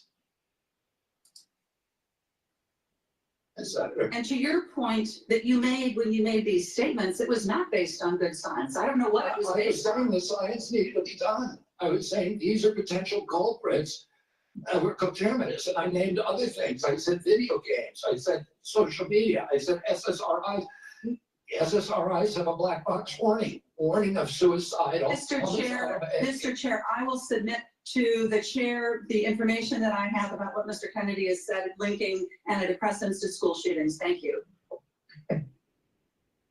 Senator Young. Thank you, Mr. Chairman. Good to see you, Mr. Kennedy. To follow up on that spirited exchange, in talking with you and reading about your vision for the department, you said one of your goals is to return public health agencies to the gold standard of scientific review. You've alluded to the gold standard a number of times today. So I'm going to give you an opportunity, uninterrupted, but hopefully not too extensive, to tell me and others what you mean by this gold standard. The gold standard means real scientific research with replication of studies, which very rarely happens now at NIH. We should be giving at least 20% of the NIH budgets to replication. We should make sure that all the science is published with the raw data. We should make sure that the peer reviews are also published. I'll give you a quick example. 20 years ago, NIH scientists did a study on Alzheimer's, which they said it was caused by amyloid plaque. After that, NIH shut down studies of any other hypothesis. 20 years later, we now know that those studies were fraudulent. NIH has funded 800 studies on a fraudulent hypothesis. And we've lost 20 years in figuring out how to cure for Alzheimer's. And that's just one example. I could give you hundreds. We need to end that. We need to end the old boy system. We need to have replicatable science and be completely transparent. The problem with some of these research studies that are coming out to push certain drugs in drug platforms is that they're p-valued harvesting. What basically means is that they engineer the study to give good results so they can get money for research, either through a grant, NIH grant, or impress the stock market. But the problem here is that these studies are p-value harvesting to get significant statistical data. So when someone is trying to replicate the study, they can't get it because they're not doing the p-harvesting. So the problem here is that the peer review process is terrible. It's captured by big pharma. And you have agencies like the NIH, CDC, the FDA that are captured. So you have a lot of science that's being published. Just because it's published doesn't mean it's real. A lot of these pharmaceutical companies are p-harvesting their data. A lot of them. That's what he's talking about.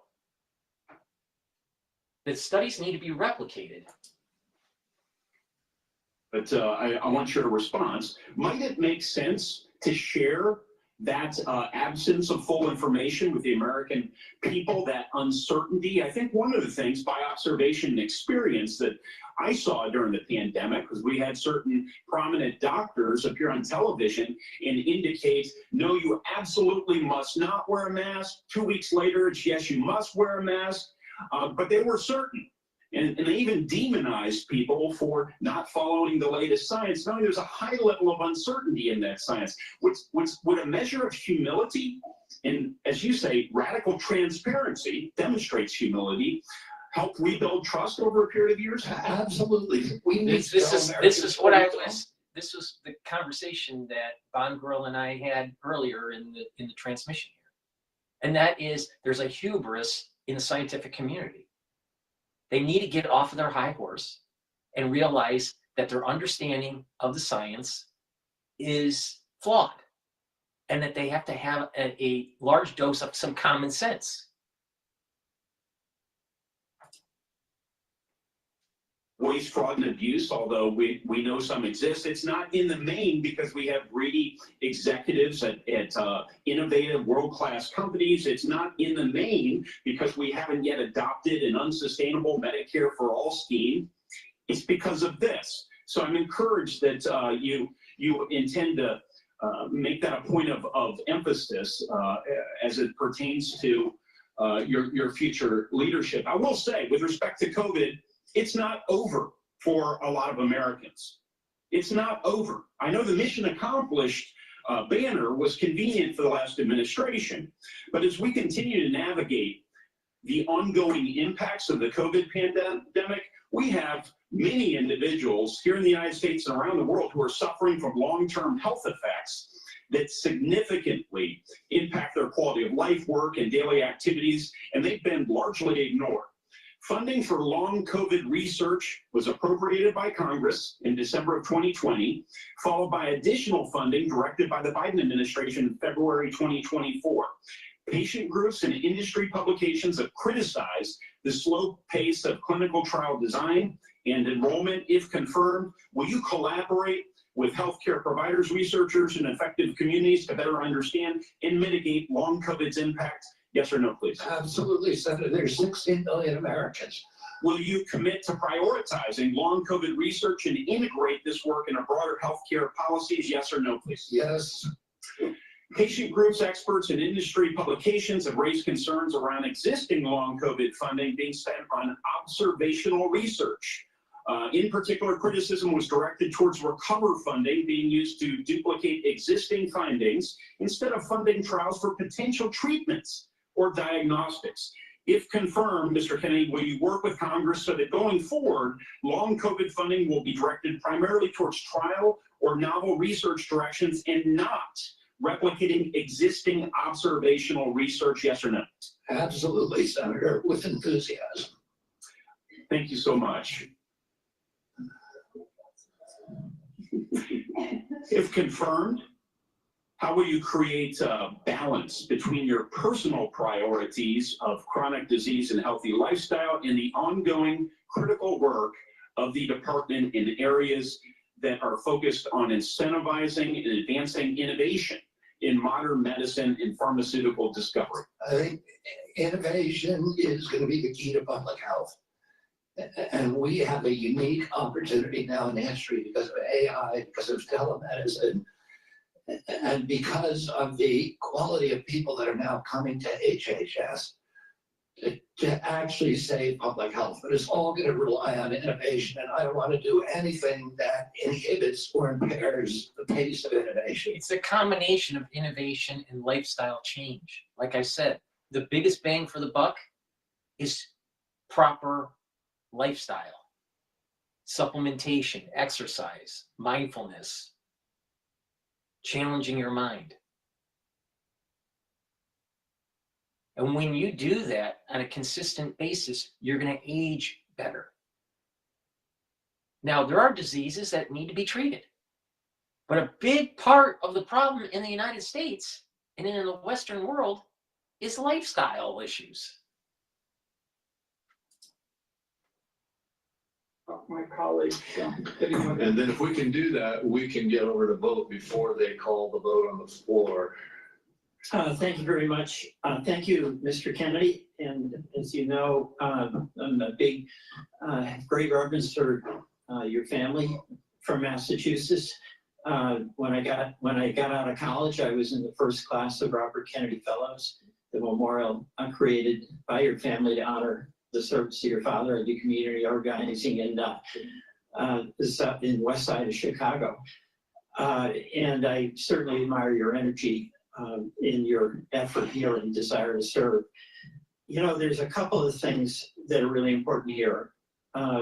This is not just about a debate on vaccines. It's a debate about qualifications, experience, and priorities as to the person that will head Health and Human Services. And it's not just about what your answers are today or what the questions are. It obviously has a lot to do with your whole record and your whole history. You know, your sister in her letter, or pardon me, your cousin in her letter said, you've always been charismatic, able to attract others through the strength of your personality, willingness to take risk and break rules. That's, I guess, an attribute, but it can be a danger. The question I fundamentally have is whether your just willingness to disrupt and maybe break rules is going to be dangerous and destructive. The character questions we didn't go into here, but there's some sketchy things. You've acknowledged your history with heroin. You've gotten over that, but there's incidents that do, I think, concern the question of whether the stability is there to be in charge of this major organization. And that's compounded by my concern that you don't have any experience managing a large organization, that you don't have any experience in government. So those are things that have to be taken into account. But the issue for me is also priorities. So a lot of your engagement in health has been on vaccines, big important issue. You actually disagreed, as I understand it, with President Trump about Operation Warp Speed. I think President Trump deserves a lot of credit for Operation Warp Speed. He knew we had to get a vaccine. And these other issues about a mask and whether you should wear it, whether when you got your groceries, the bag had to be left outside, remember that in the very beginning? Those are incidental to the core question that the president believed we had to have a vaccine. And you contested that. That worries me. That really deeply worries me. The other questions, Senator Cassidy asked you some questions about our healthcare system. I happen to believe that our healthcare system is profoundly broken. And it's not just about the chronic illnesses. That's about our diet, that's about our exercise. But we are getting premium increases in Vermont of 20% a year, 25% a year. And it's busting the bank for taxpayers, it's busting the bank for our wonderful Vermont employers who care about having health insurance that they can apply and provide to their employees. Senator Cassidy asked you a couple of questions about how you would reform Medicaid, and I didn't hear an answer. You mentioned that you thought Medicare Advantage was good. You have a good plan. No focus on it. What an incredible ripoff was reported in the Wall Street Journal by United Healthcare, which was marketing Medicare Advantage and then paying doctors and nurses where they had assignments essentially to diagnose illnesses that didn't exist. So they made billions and billions of dollars. And I've seen nothing coming out of the Trump administration, and I've seen nothing coming out of your advocacy that is going after what is a rampant abuse by the insurance companies and overcharging people and not doing the job. And by the way, the United Healthcare people, when they did that, they overdiagnosed. When the person really got sick, they dumped them. They dumped them. Go to the nursing home on your own. That's a broken healthcare system. We spend the most and get the least. And I think there should be collective anger about this on both sides, because all of our people are dependent on that healthcare system. And you're going to be working for a president who's on a lawless rampage right now, okay? He has done something reckless with the pardons to these cop beaters. I'm appalled by that. But that's just reckless. That's not illegal. He's impounded money. So right now, the Medicaid website went down. He's impounded money. So the community health centers that Senator Warner was talking about are up in the air as to what they can do. Do you believe that President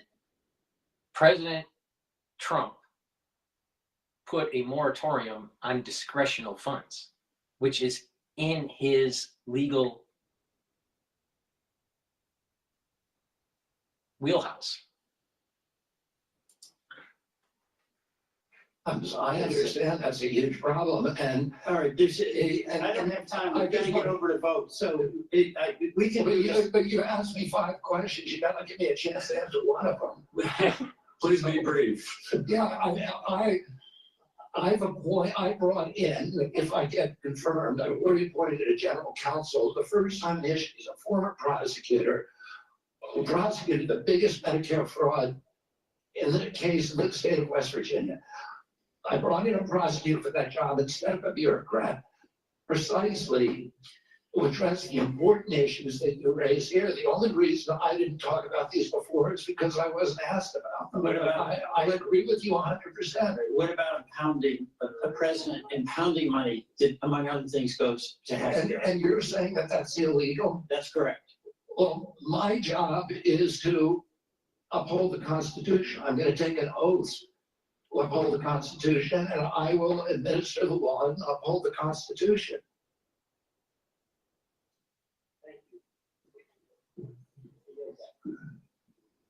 Mr. Chairman, I believe under what we've discussed, I control 5 minutes. I'm going to take one, give one to each of my 4 colleagues that remain.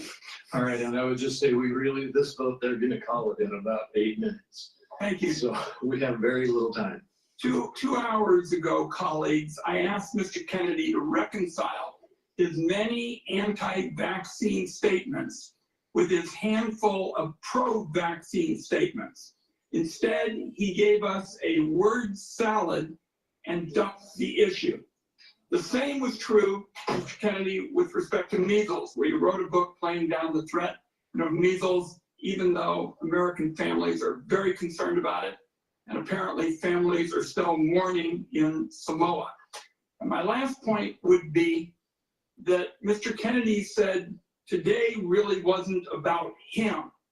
And I just want to tell him it is all about you, because I find your presentation to be both untrustworthy and unprepared, because my colleagues have been seeing back and forth between Medicare and Medicaid, and it's not clear which program you're using when. So I want colleagues to know. He has a lot of tenure on the Hill. Wyden, Senator Wyden. I'm pretty sure he's on the take, because you don't stay in the Senate unless you are on the take. Again, 1 minute, please. There's been a lot of conversation about late-term abortions here, and I just want to make clear what Rhode Island OBGYN doctors describe as what is almost always happening when a late-term abortion is needed. It is a childbirth gone wrong. The family has painted the room, it has bought the crib, maybe even decided on the baby's name, and has gone to the hospital to welcome the new baby into their family in what is supposed to be a happy event. And then things went wrong. Then the alarms started pinging. The lights started flashing. The medical professionals started rushing in. And the question became, who lives and who dies? The mom's life is all. This situation is rare. And if it was just about some sort of medical emergency, which everyone understands could happen, but it's rare. Why is it that in the laws of some of these states, they write it in such a way where, it's not really a medical emergency, it's really perhaps an economic reason. Perhaps it's to harvest organs or whatever. So let's stop playing the emotional fallacy game when it comes to late-term abortions. A big part of them, not all, but a big part of them is not because of a medical emergency. And I just want to make very clear what Rhode Island OBGYNs tell me is the situation when these procedures have to be deployed. Senator Warren. Then if that's the case, why not have the laws written in these ultra-liberal states where it's only under a medical emergency situation? They don't want to put that verbiage in. Why? Senator Warren. Lovely. Vaccination rates go down. I asked you about this in my office. You told me flatly that your visit to Samoa had nothing to do with vaccinations. We now know that's not true. I have the documentation. You met with the Prime Minister. You talked about vaccinations. You met with an anti-vaccine influencer who described the meeting as, quote, profoundly monumental for this movement. So what happens? Vaccinations go down. There's a measles outbreak and children start dying. But you double down. You didn't give up. Just 4 days after the Prime Minister declared a state of emergency, 16 people already dead. You sent a letter to him promoting the idea that the children had died not from measles, but from, quote, defective vaccine. You launched the idea that a measles vaccine caused these deaths. You are a very influential man. In fact, you are called the leader of the disinformation dozen. UNICEF and WHO, the World Health Organization, investigated this. They say the claims are false. It is not biologically possible what you claimed.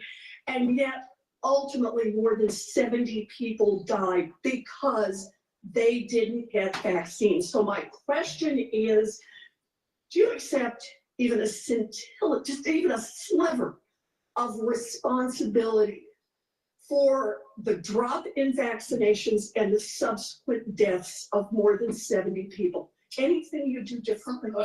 No, absolutely not. There were 2 incidents in which children died in 2015 and again in 2015, it was from the measles vaccine. That's what New Zealand General Hospital found. The government of Samoa banned the measles vaccine after 2018. I arrived in July of the next year, after the ban had been in place for a year. Mr. And the Chairman, measles, understanding that you wanted to hold this to a minute, and that I don't get to present all the facts and documentation I've got, how about if we just decide to make entries for the record on exactly what the record shows about Mr. Kennedy's participation? And I think he's answered the yes or no question. He takes no responsibility. Senator Warren, we will do that. And Mr. Kennedy, and to all the senators, every senator knows that following this hearing, they will be able to ask you questions off the record, and you will be able to put answers back onto the record. So please give that answer. I apologize that we're shutting you off for giving a full response right now. Senator Smith, and we are way over time. Thank you, Mr. Chair. So, Mr. Kennedy, you have said that you want to give infectious diseases a break for about 8 years. You spoke about this with Senator Cantwell. My question to you has to do with avian flu. Over 100 million birds called. The disease has spread to dairy cows, and there are now 67 confirmed human cases and 1 death. So, Mr. Kennedy, do you intend to give research on bird flu a break? no, I intend to devote the appropriate resources to preventing pandemics. That's an essential part of my job. What do you think is causing the avian influenza? I think the H5N1 viruses.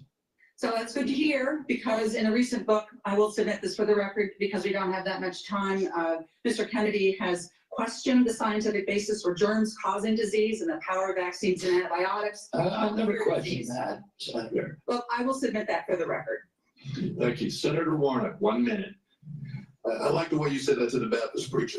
Thank you so much, Mr. You know what? Kennedy. You know what is it? It's amazing. Near the end of this hearing, it's just a slew of Democrats pushing their agenda. They're trying to demonize them. It's supposed to go back and forth between Republican and Democrat. I think that the guy that's running this committee, this hearing, he's been run over by the Democrats. The chairperson should control this. $1 million on Georgia's Medicaid waiver. 82% of that went to administrative costs. The point that I'm making is that the folks that they're insisting need to work. 90% of those folks are working. They are caregivers, or they have a disability. Let me give you one example. A woman I think of all the time. Her name is Heather. She's a traveling nurse from Dalton, Georgia, who falls into the Medicaid coverage gap. Heather experienced a series of small strokes, leaving her unable to work full time. She's dedicated her life to caring for patients, but now she can't afford her own medical care, out-of-pocket costs, because she doesn't make enough to qualify for tax credits to buy private insurance. What does Heather need? Does she need work requirements, or does she need access to health care so she can finally get healthy and get back to work? The individual that you described would need health care and not a work requirement. Thank you. Thank you. Thank you. And we are done with the questioning now. Mr. Kennedy, All right, so now I'm going to go right to Bloomberg with the rate decision here. Federal Reserve. Bloomberg surveillance with Jonathan Farrow, Lisa Abramowitz, and Tom Keene. Bloomberg surveillance. The Fed decides. The first Fed decision of 2025. That decision is just 27 minutes away. 30 minutes after that, a news conference with Chairman Powell alongside Lisa Abramowitz and Tom Keene. I'm Jonathan Farrow, live on Bloomberg TV and Bloomberg Radio. Stick on pause.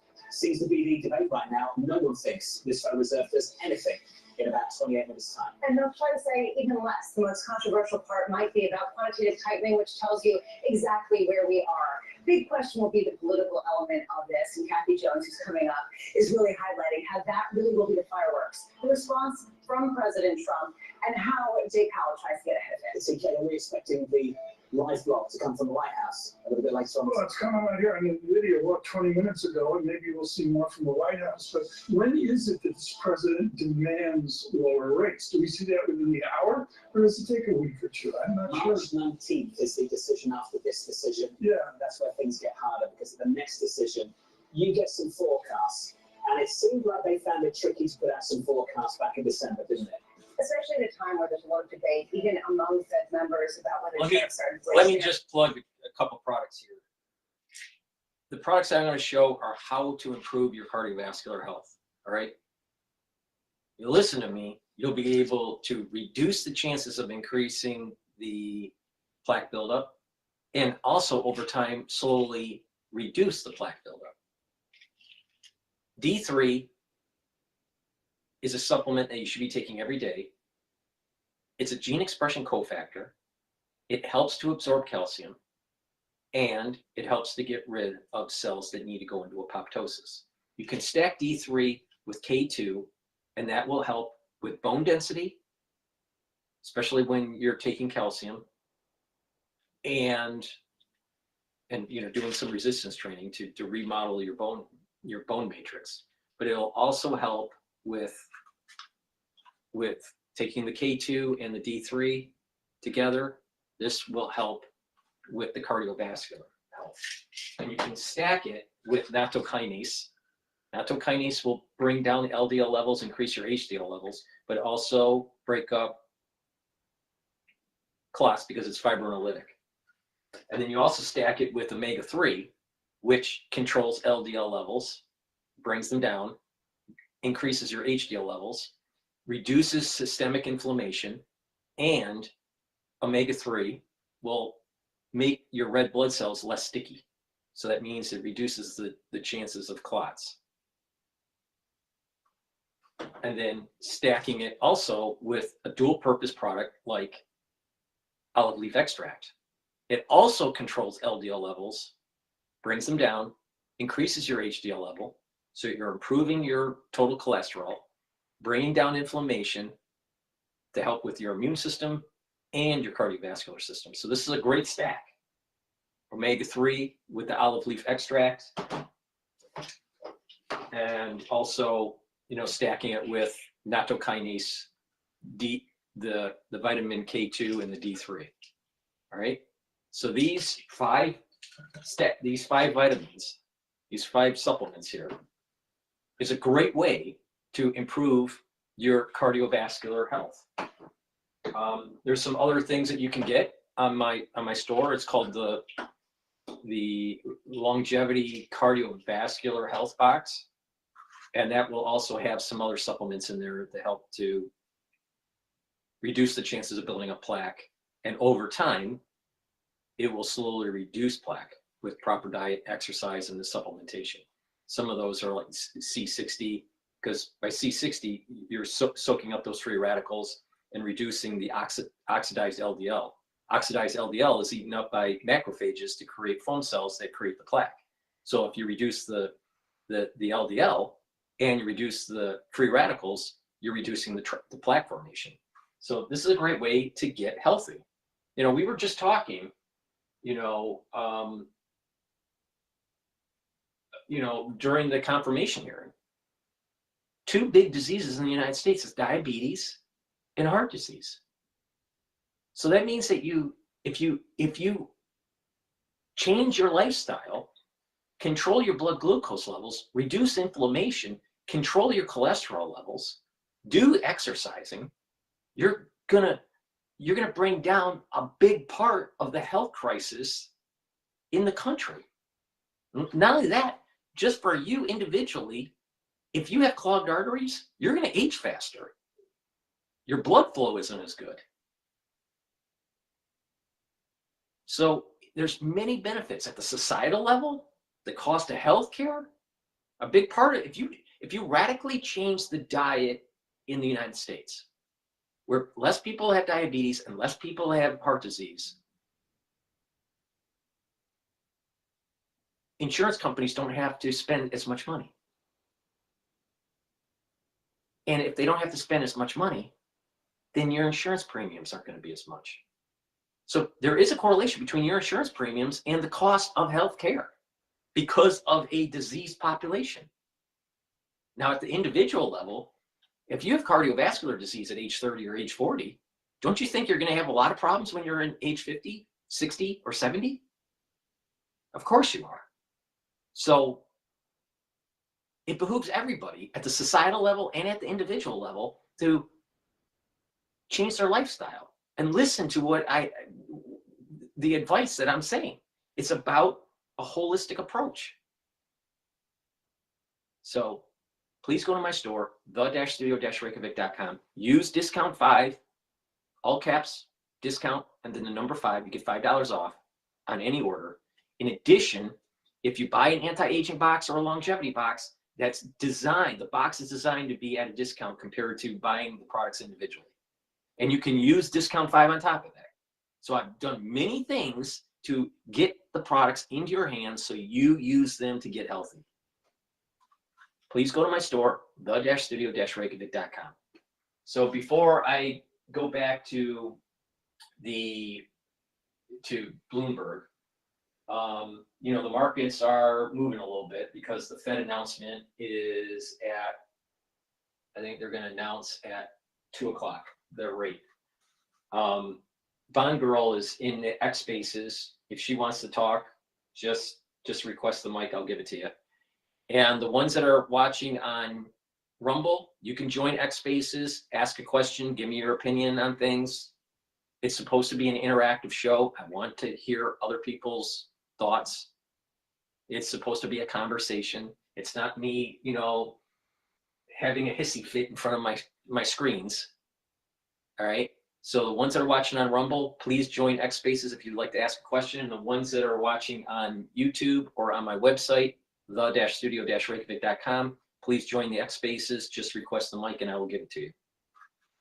All right, so I'm going to go back to Bloomberg as they're doing the countdown to the Fed rate decision. And if the Fed still truly is committed to 2%, then it will have no choice but to hike. And that will cause significant market volatility and significant political volatility.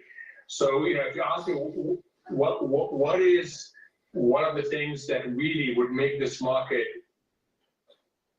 very, very volatile, it is the recognition that a hike may be in our future. I don't think it is, but that's, to answer your question, that's what we'll do. Unless there is a blip up of inflation because of the tariff policies from the Trump administration, the Federal Reserve is not going to raise rates. I suspect they're going to hold rates. Hold until the summer. Interesting. Mohammed, thank you, sir. TK let you off the hook there.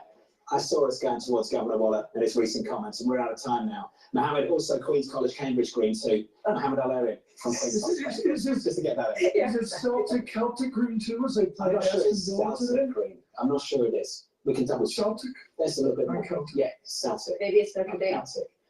Hikes versus cuts. Yeah, well, that conversation's changed quickly. it has. At the same time, you get 3 people in a room, you get 4 decisions and exactly how the potential risk is. And so ultimately, this is my key question. We've been asking, are tariffs inflationary? And people say, look back to 2017, 2018, they weren't that inflationary. Is this time a different regime in terms of where inflation is? Diane Swark was brilliant today off of Jason. Hey, you want to speak? Hey, yeah, of course. Yep. I want to say thank you for the call-in. I'm going to go, but I just wanted to say one thing that I was thinking of while I was listening to the RFK thing. Yeah. Is, you know, the way that RFK speaks, he's got that kind of, like, he's not that quick and he kind of takes the time to get his sentences together. I think they're using that to their advantage, trying to, like, kind of, the questions are very, like, they're not yes or no. He can't answer. Do you see what I'm trying to say? They're trying to frustrate his abilities to answer them clearly because they know he has the difficulty in answering. So that's just what I wanted to say before I head out. But Yeah. I'll be listening to the rest of it while I'm running my errands. Okay, well, thank you for joining the X Spaces and you have a good day. Yeah. Thank you very much for participating. You too. Cheers. All right, Okay. bye-bye. Bye-bye. No problem. Bye. Spotlight on these dynamic leaders. Prudential's reputation as an insurance giant is rock solid, but it's not resting on tradition. Okay, so Bloomberg is on a commercial break. So let me talk about some other products that I have. As you get older, your pancreas doesn't work as well. It's really important to reduce the load on your pancreas. If you're working out, even if you're older or younger, taking digestive enzymes are really important to fuel your workout. So if you're an athlete, young or older, or you're 40 plus, you should be taking digestive enzymes to reduce the load on your pancreas. These have enzymes that will break up carbohydrates, proteins, and lipids.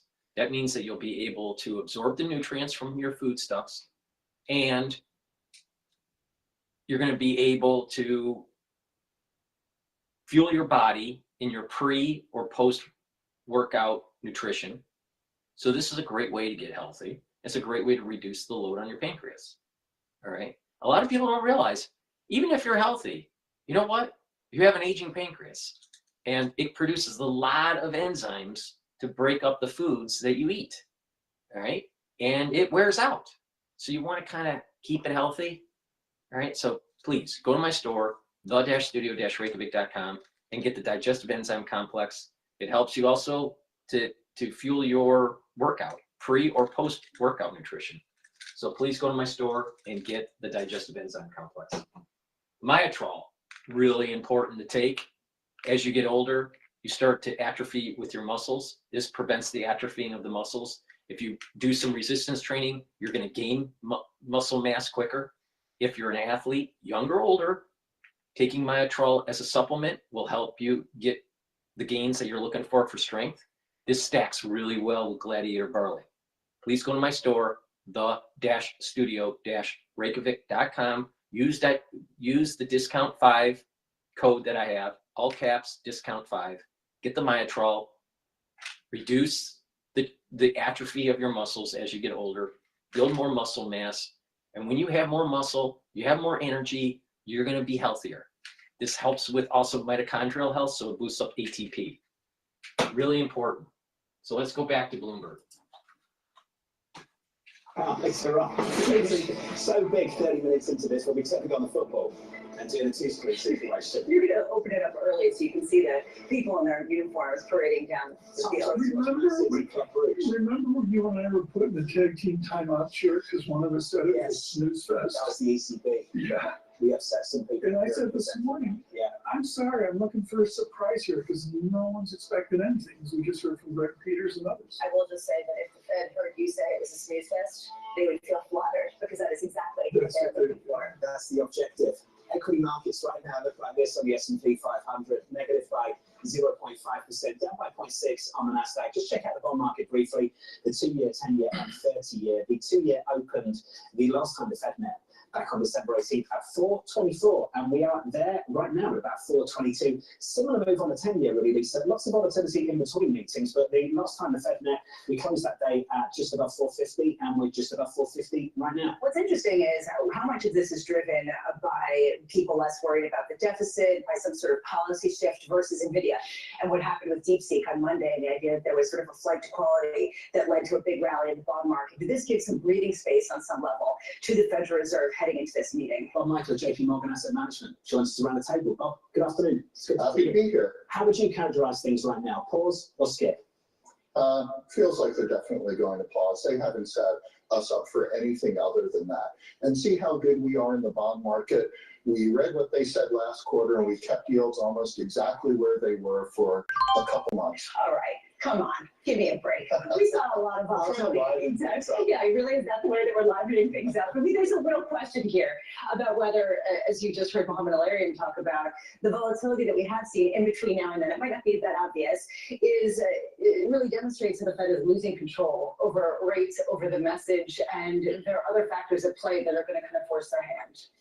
I think there's a lot of money sloshing around in the system. We're going back to a business as usual environment that existed pre-financial crisis, where there's a demand for capital, there's a cost for capital, there's a productive use for it, and market participants will move rates around according to that. I think that's what we're seeing, and that's what we have to get used to. Off the core equation is net exports, and everybody can guess what they're going to be, but maybe more than any other time, Bob Michael, what you're hearing and interpreting from Bruce Kassman, Michael Ferroli, and others in JP Morgan Economics, what are they saying about the shock of this sustained growth that we've received?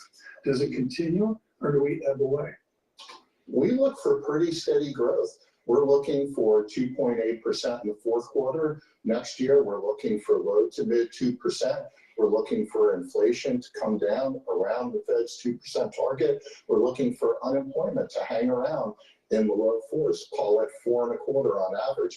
That's a pretty good environment. The Fed has done a good job guiding us to this point, and we think there will be some capacity for them to come back in and cut rates. Is that a good environment for bonds?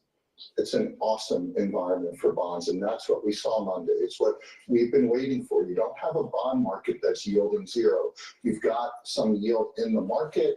It can be that anchor in the storm. It can be that flight to quality, that safe haven. We see investors in every channel of investor coming to us looking to get into the bond market. They can get out of cash at 4.25%, go into an aggregate bond fund at over 5%. You throw a little alpha on that, you're closer to 6%. So what do you say to people who might be worried about things like some of the policy proposals, whether tariffs are inflationary, whether the immigration restrictions will lead to a sort of supply-demand imbalance that causes wages to rise? How do you tell them, you know what, we're not getting any more rate hikes, and actually the Fed's going to cut at least once, if not twice, if not more, for the remainder of this year? Because interestingly, this time you have two Feds. You've got the Fed that's watching full employment and inflation and constantly looking at those things. And you have an administration that's looking at exactly those two things. They've promised jobs and full employment, and they've promised stable prices. And I think you'll see that balance in policies. And I think tariffs are a two-edged sword. It is true there is that initial ratchet up in prices, but that ratchet up in prices will also dampen demand. And I think it's the same thing with immigration policy. Yes, you may lose some of that supply of a lower cost workforce, but also that workforce is a consumer and is consuming, so you lose some of that. I think we have to be more open to it could be balanced. Hey Bob, just want to clarify, Eagles Green for the man. Absolutely, go Birds. I don't know what you might have heard earlier, but Eagles Green. It was So if the Irish show up, it's Irish Green for the next guest? Yes. And then if if one half of Scotland turns up, it's Celtics Green. Yeah, it's next green. Yeah, obviously it's all the above. Green of your green. Did they? No, absolutely. Joining us now is Kathy Jones, Charles Swab, Bank of America's Adisha Barclay joining us too, Bob Michael alongside us. Kathy, I want to come to you first of all. This was called the recalibration phase. They moved 50 in September. They followed that up with 25, went again with 25. And now it feels like they've stopped. I don't know if this is a prolonged pause or a skip. I wonder how you would characterize this current holding pattern. What would you call it? I'd say it's a prolonged pause. We do still have penciled in one, maybe two rate cuts by the end of the year, but that proposition is less than 50-50 at this stage of the game. So yeah, I think they're on pause, and they have to try to assess the impact of all the risks that were talked about at the last meeting. You know, if you read the minutes of the last meeting, you see they did discuss things like immigration, trade policy, regulation, fiscal policy. So you know that that's front and center, and there's not much that can do until they have some information about how that's going to play out. So we think they're on hold at least through the first half of the year. And then it's really a wait and see game to see how these various policies work out. I love this because we're going to be talking to people all day long, including all of us, about how. All right, so we have about 6 more minutes, 5 to 6 more minutes before the news announcement from the Federal Reserve. Please go to my store, the-studio-reykjavik.com. Get the zeolite. This is a great way to detoxify your body, get rid of heavy metals, toxins, and chemicals. Please go to my store, the-studio-reykjavik.com. Get the zeolite. C60 is a very strong antioxidant. It's part of my 4-pillar system that I've developed over time. All right. C60 is suspended in a lipid. You can get it in avocado oil, extra virgin olive oil, or MCT coconut oil. It'll soak up free radicals. It's very potent. Take a teaspoon a day, every day, to soak up those free radicals, improve your mitochondrial health, and boost up the ATP levels. When your cells are performing better, your tissues perform better. And when your tissues perform better, your organs perform better. Please go to my store, the-studio-reykjavik.com. Get the C60. This is going to improve your different organ systems, your immune system, and it will slow down the aging process. and you're going to have lots more energy. Please go to my store, the-studio-reykjavik.com, get the C60 either in a 2 ounce, a 4 ounce, or an 8 ounce configuration. Another great product that I have is Boomer Boost. This is one of the pillars of the 4-pillar system to slow down the aging process and boost up your immune system. This has 68 different nutrients. It has a great profile for nutrients. So please go to the store, take a look at the label. There's a big scooper in here. Take a scooper a day, a scoop a day, mix it with soft foods, filtered water, or a smoothie. Take it every day. It's like a superfood. You'll be able to lose weight, save money, because this 1 scoop a day is cheaper than your normal, high calorie breakfast or lunch. So take it during lunch or breakfast. It's a great way to lose weight. It's a great way to boost up energy levels. It's going to help with your cardiovascular system, your muscles, your brain. You're going to improve your metabolism. Please go to my store, the-studio-reykjavik.com, and get the Boomer Boost.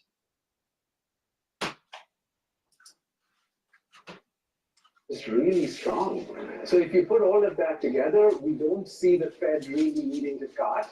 And I think the one thing that's being ignored right now is the news article that we got yesterday, published by Nick Temeros. So we know that he is a prominent Fed watcher. He has a history of forecasting Fed surprises, particularly around the blackout period. And he talks about how the Fed is concerned about inflation expectations. So perhaps they are spooked by the UMich data that we saw. And that's just another reason for them to stay on pause. You said that it's likely that the Fed will maintain full optionality for the March meeting. And then you talk about why they could potentially cut rates. Does full optionality mean the potential to hike rates? Is that going to be something that he could potentially even introduce, not necessarily in March, but later this year, as this idea of their concern with respect to inflation stickiness? We're some ways away from that. I agree with Mohammed, what he said earlier, that that is one of the key risks, and that is what could really cause another spike in vol in markets. But I think we're some ways away from that. So we kind of roughly laid out a couple of criteria for the Fed to hike. One of them would be that the core PCE gets back to 3%, which again is a difficult path when you're down to 2.5 after March. So 3% of the core PCE, and not just because of tariffs, right? So if it's because of tariffs, sure, you could get there, but you assume it doesn't have long-term implications. So 3% with an unanchoring of inflation expectations, that gets you a lot more concerned, and that could be enough for the Fed to hike again. Kathy Jones, addition is not for Bank of America. It talks about an optionality in March. What's the options, the optionality that Chairman Powell has in his press conference? Yeah, I think the options he has is to signal that there would be a rate cut if the data proved to be consistent with that. I think he would have the option also to signal that the Fed believes it's done and that it may be thinking about hiking rates down the road. I don't think, though, that decision will be made either way in March. We do think the Fed stays on hold through the first half of the year because all of these policies that are potentially inflationary also potentially slow growth. So they've got to really parse the mix of how this is going to go. And so leaving all options open for the next couple of meetings seems like the prudent way to go at this stage of the game. Bob, you're trying to make this sound scintillating. And I will tell you, we missed the most scintillating part of the whole conversation, quantitative tightening. Could they make a decision and actually stop shrinking their balance sheet? And could that actually have some effect that would not be necessarily like watching paint dry?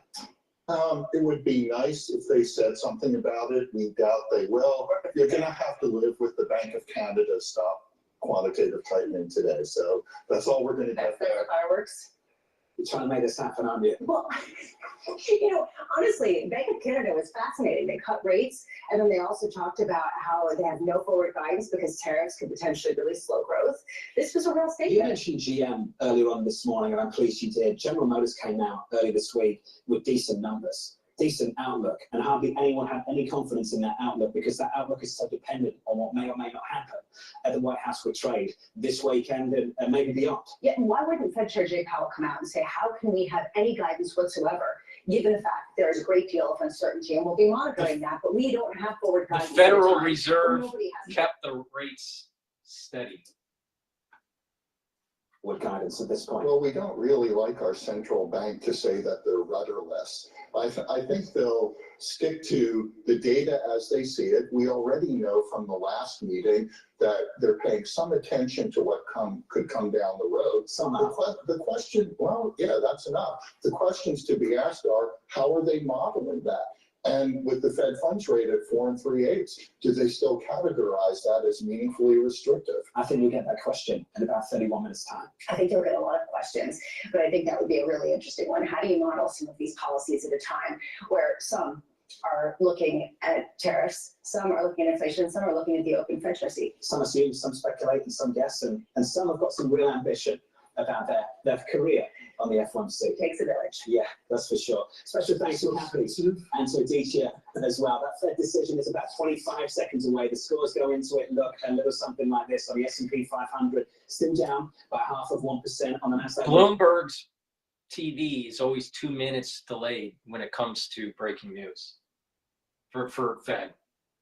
That's the reason why I know before this is happening. 2-year, 421.76 up 2 basis points, and finally just to round it out, your 30-year, 478.87 with the Fed decision. Here's Mike McKee. Nothing burger from the Fed, no change in rates, no change in balance sheet policy, and only small changes in the economic assessment. Recent indicators suggest that economic activity has continued to expand at a solid pace, the first sentence says, a carryover from December. Then a significantly shortened summary, quote, the unemployment rate has stabilized at a low level in recent months, and labor market conditions remain solid. Inflation remains somewhat elevated. Recognizing reality, the Fed did remove a reference to the quote, inflation has made progress towards the committee's 2% objective, if you want to read a future policy clue perhaps into the statement. But that's it. The rest of the statement, other than the committee maintaining the target range at 4.25% to 4.5%, is unchanged. The central bankers say again that, quote, in considering the extent and timing of additional adjustments to the target range for the federal funds rate, the committee will carefully assess incoming data, the evolving outlook, and the balance of risks. And they've said before, risks to your inflation and employment goals are roughly in balance.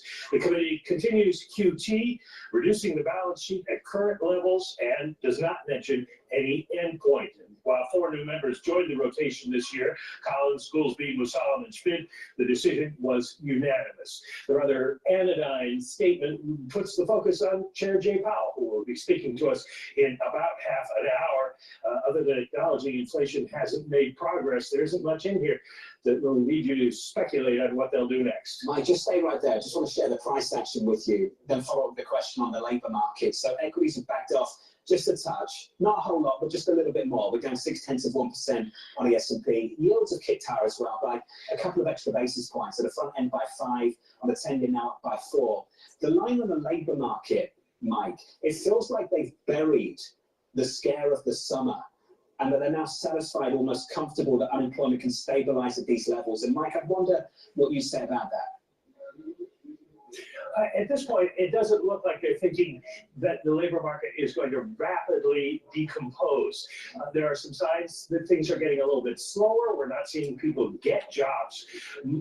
For the ones that are watching on my website, the-studio-reykjavik.com, or the YouTube dashboard feed, you'll notice that the S&P 500 is at now 6,020. So there's a little bit of a sell-off. There was a bit of a spike in VIX. The dollar, the USD, is strengthening relative to the euro and the Japanese yen. Not much change in the oil price. And Bitcoin ETF BITO has been selling off since the news announcement. reference to inflation making progress toward the goal. You put those two things together on the margins, a bit hawkish, which is the reason why you're seeing the reaction in markets that you are. Holding passive for now at least. Joining us, some of the best. The former Fed Vice Chair, Richard Clarida, alongside us, Bob Michael. All right. I've been going for over 4 hours. I'm going to stop with the transmission here. But before I do that, please help support my work by getting the supplements that I've mentioned. Subscribe to my different channels, share the links, ask your friends and family and the ones that follow you to follow my work. Make sure you subscribe to the 4 channels that I have on YouTube, Brighteon, Bitchute, and Rumble. Be a participant, watch the live streams, participate on the call-in through X Spaces. This is supposed to be interactive. Thank you for listening and have a nice day.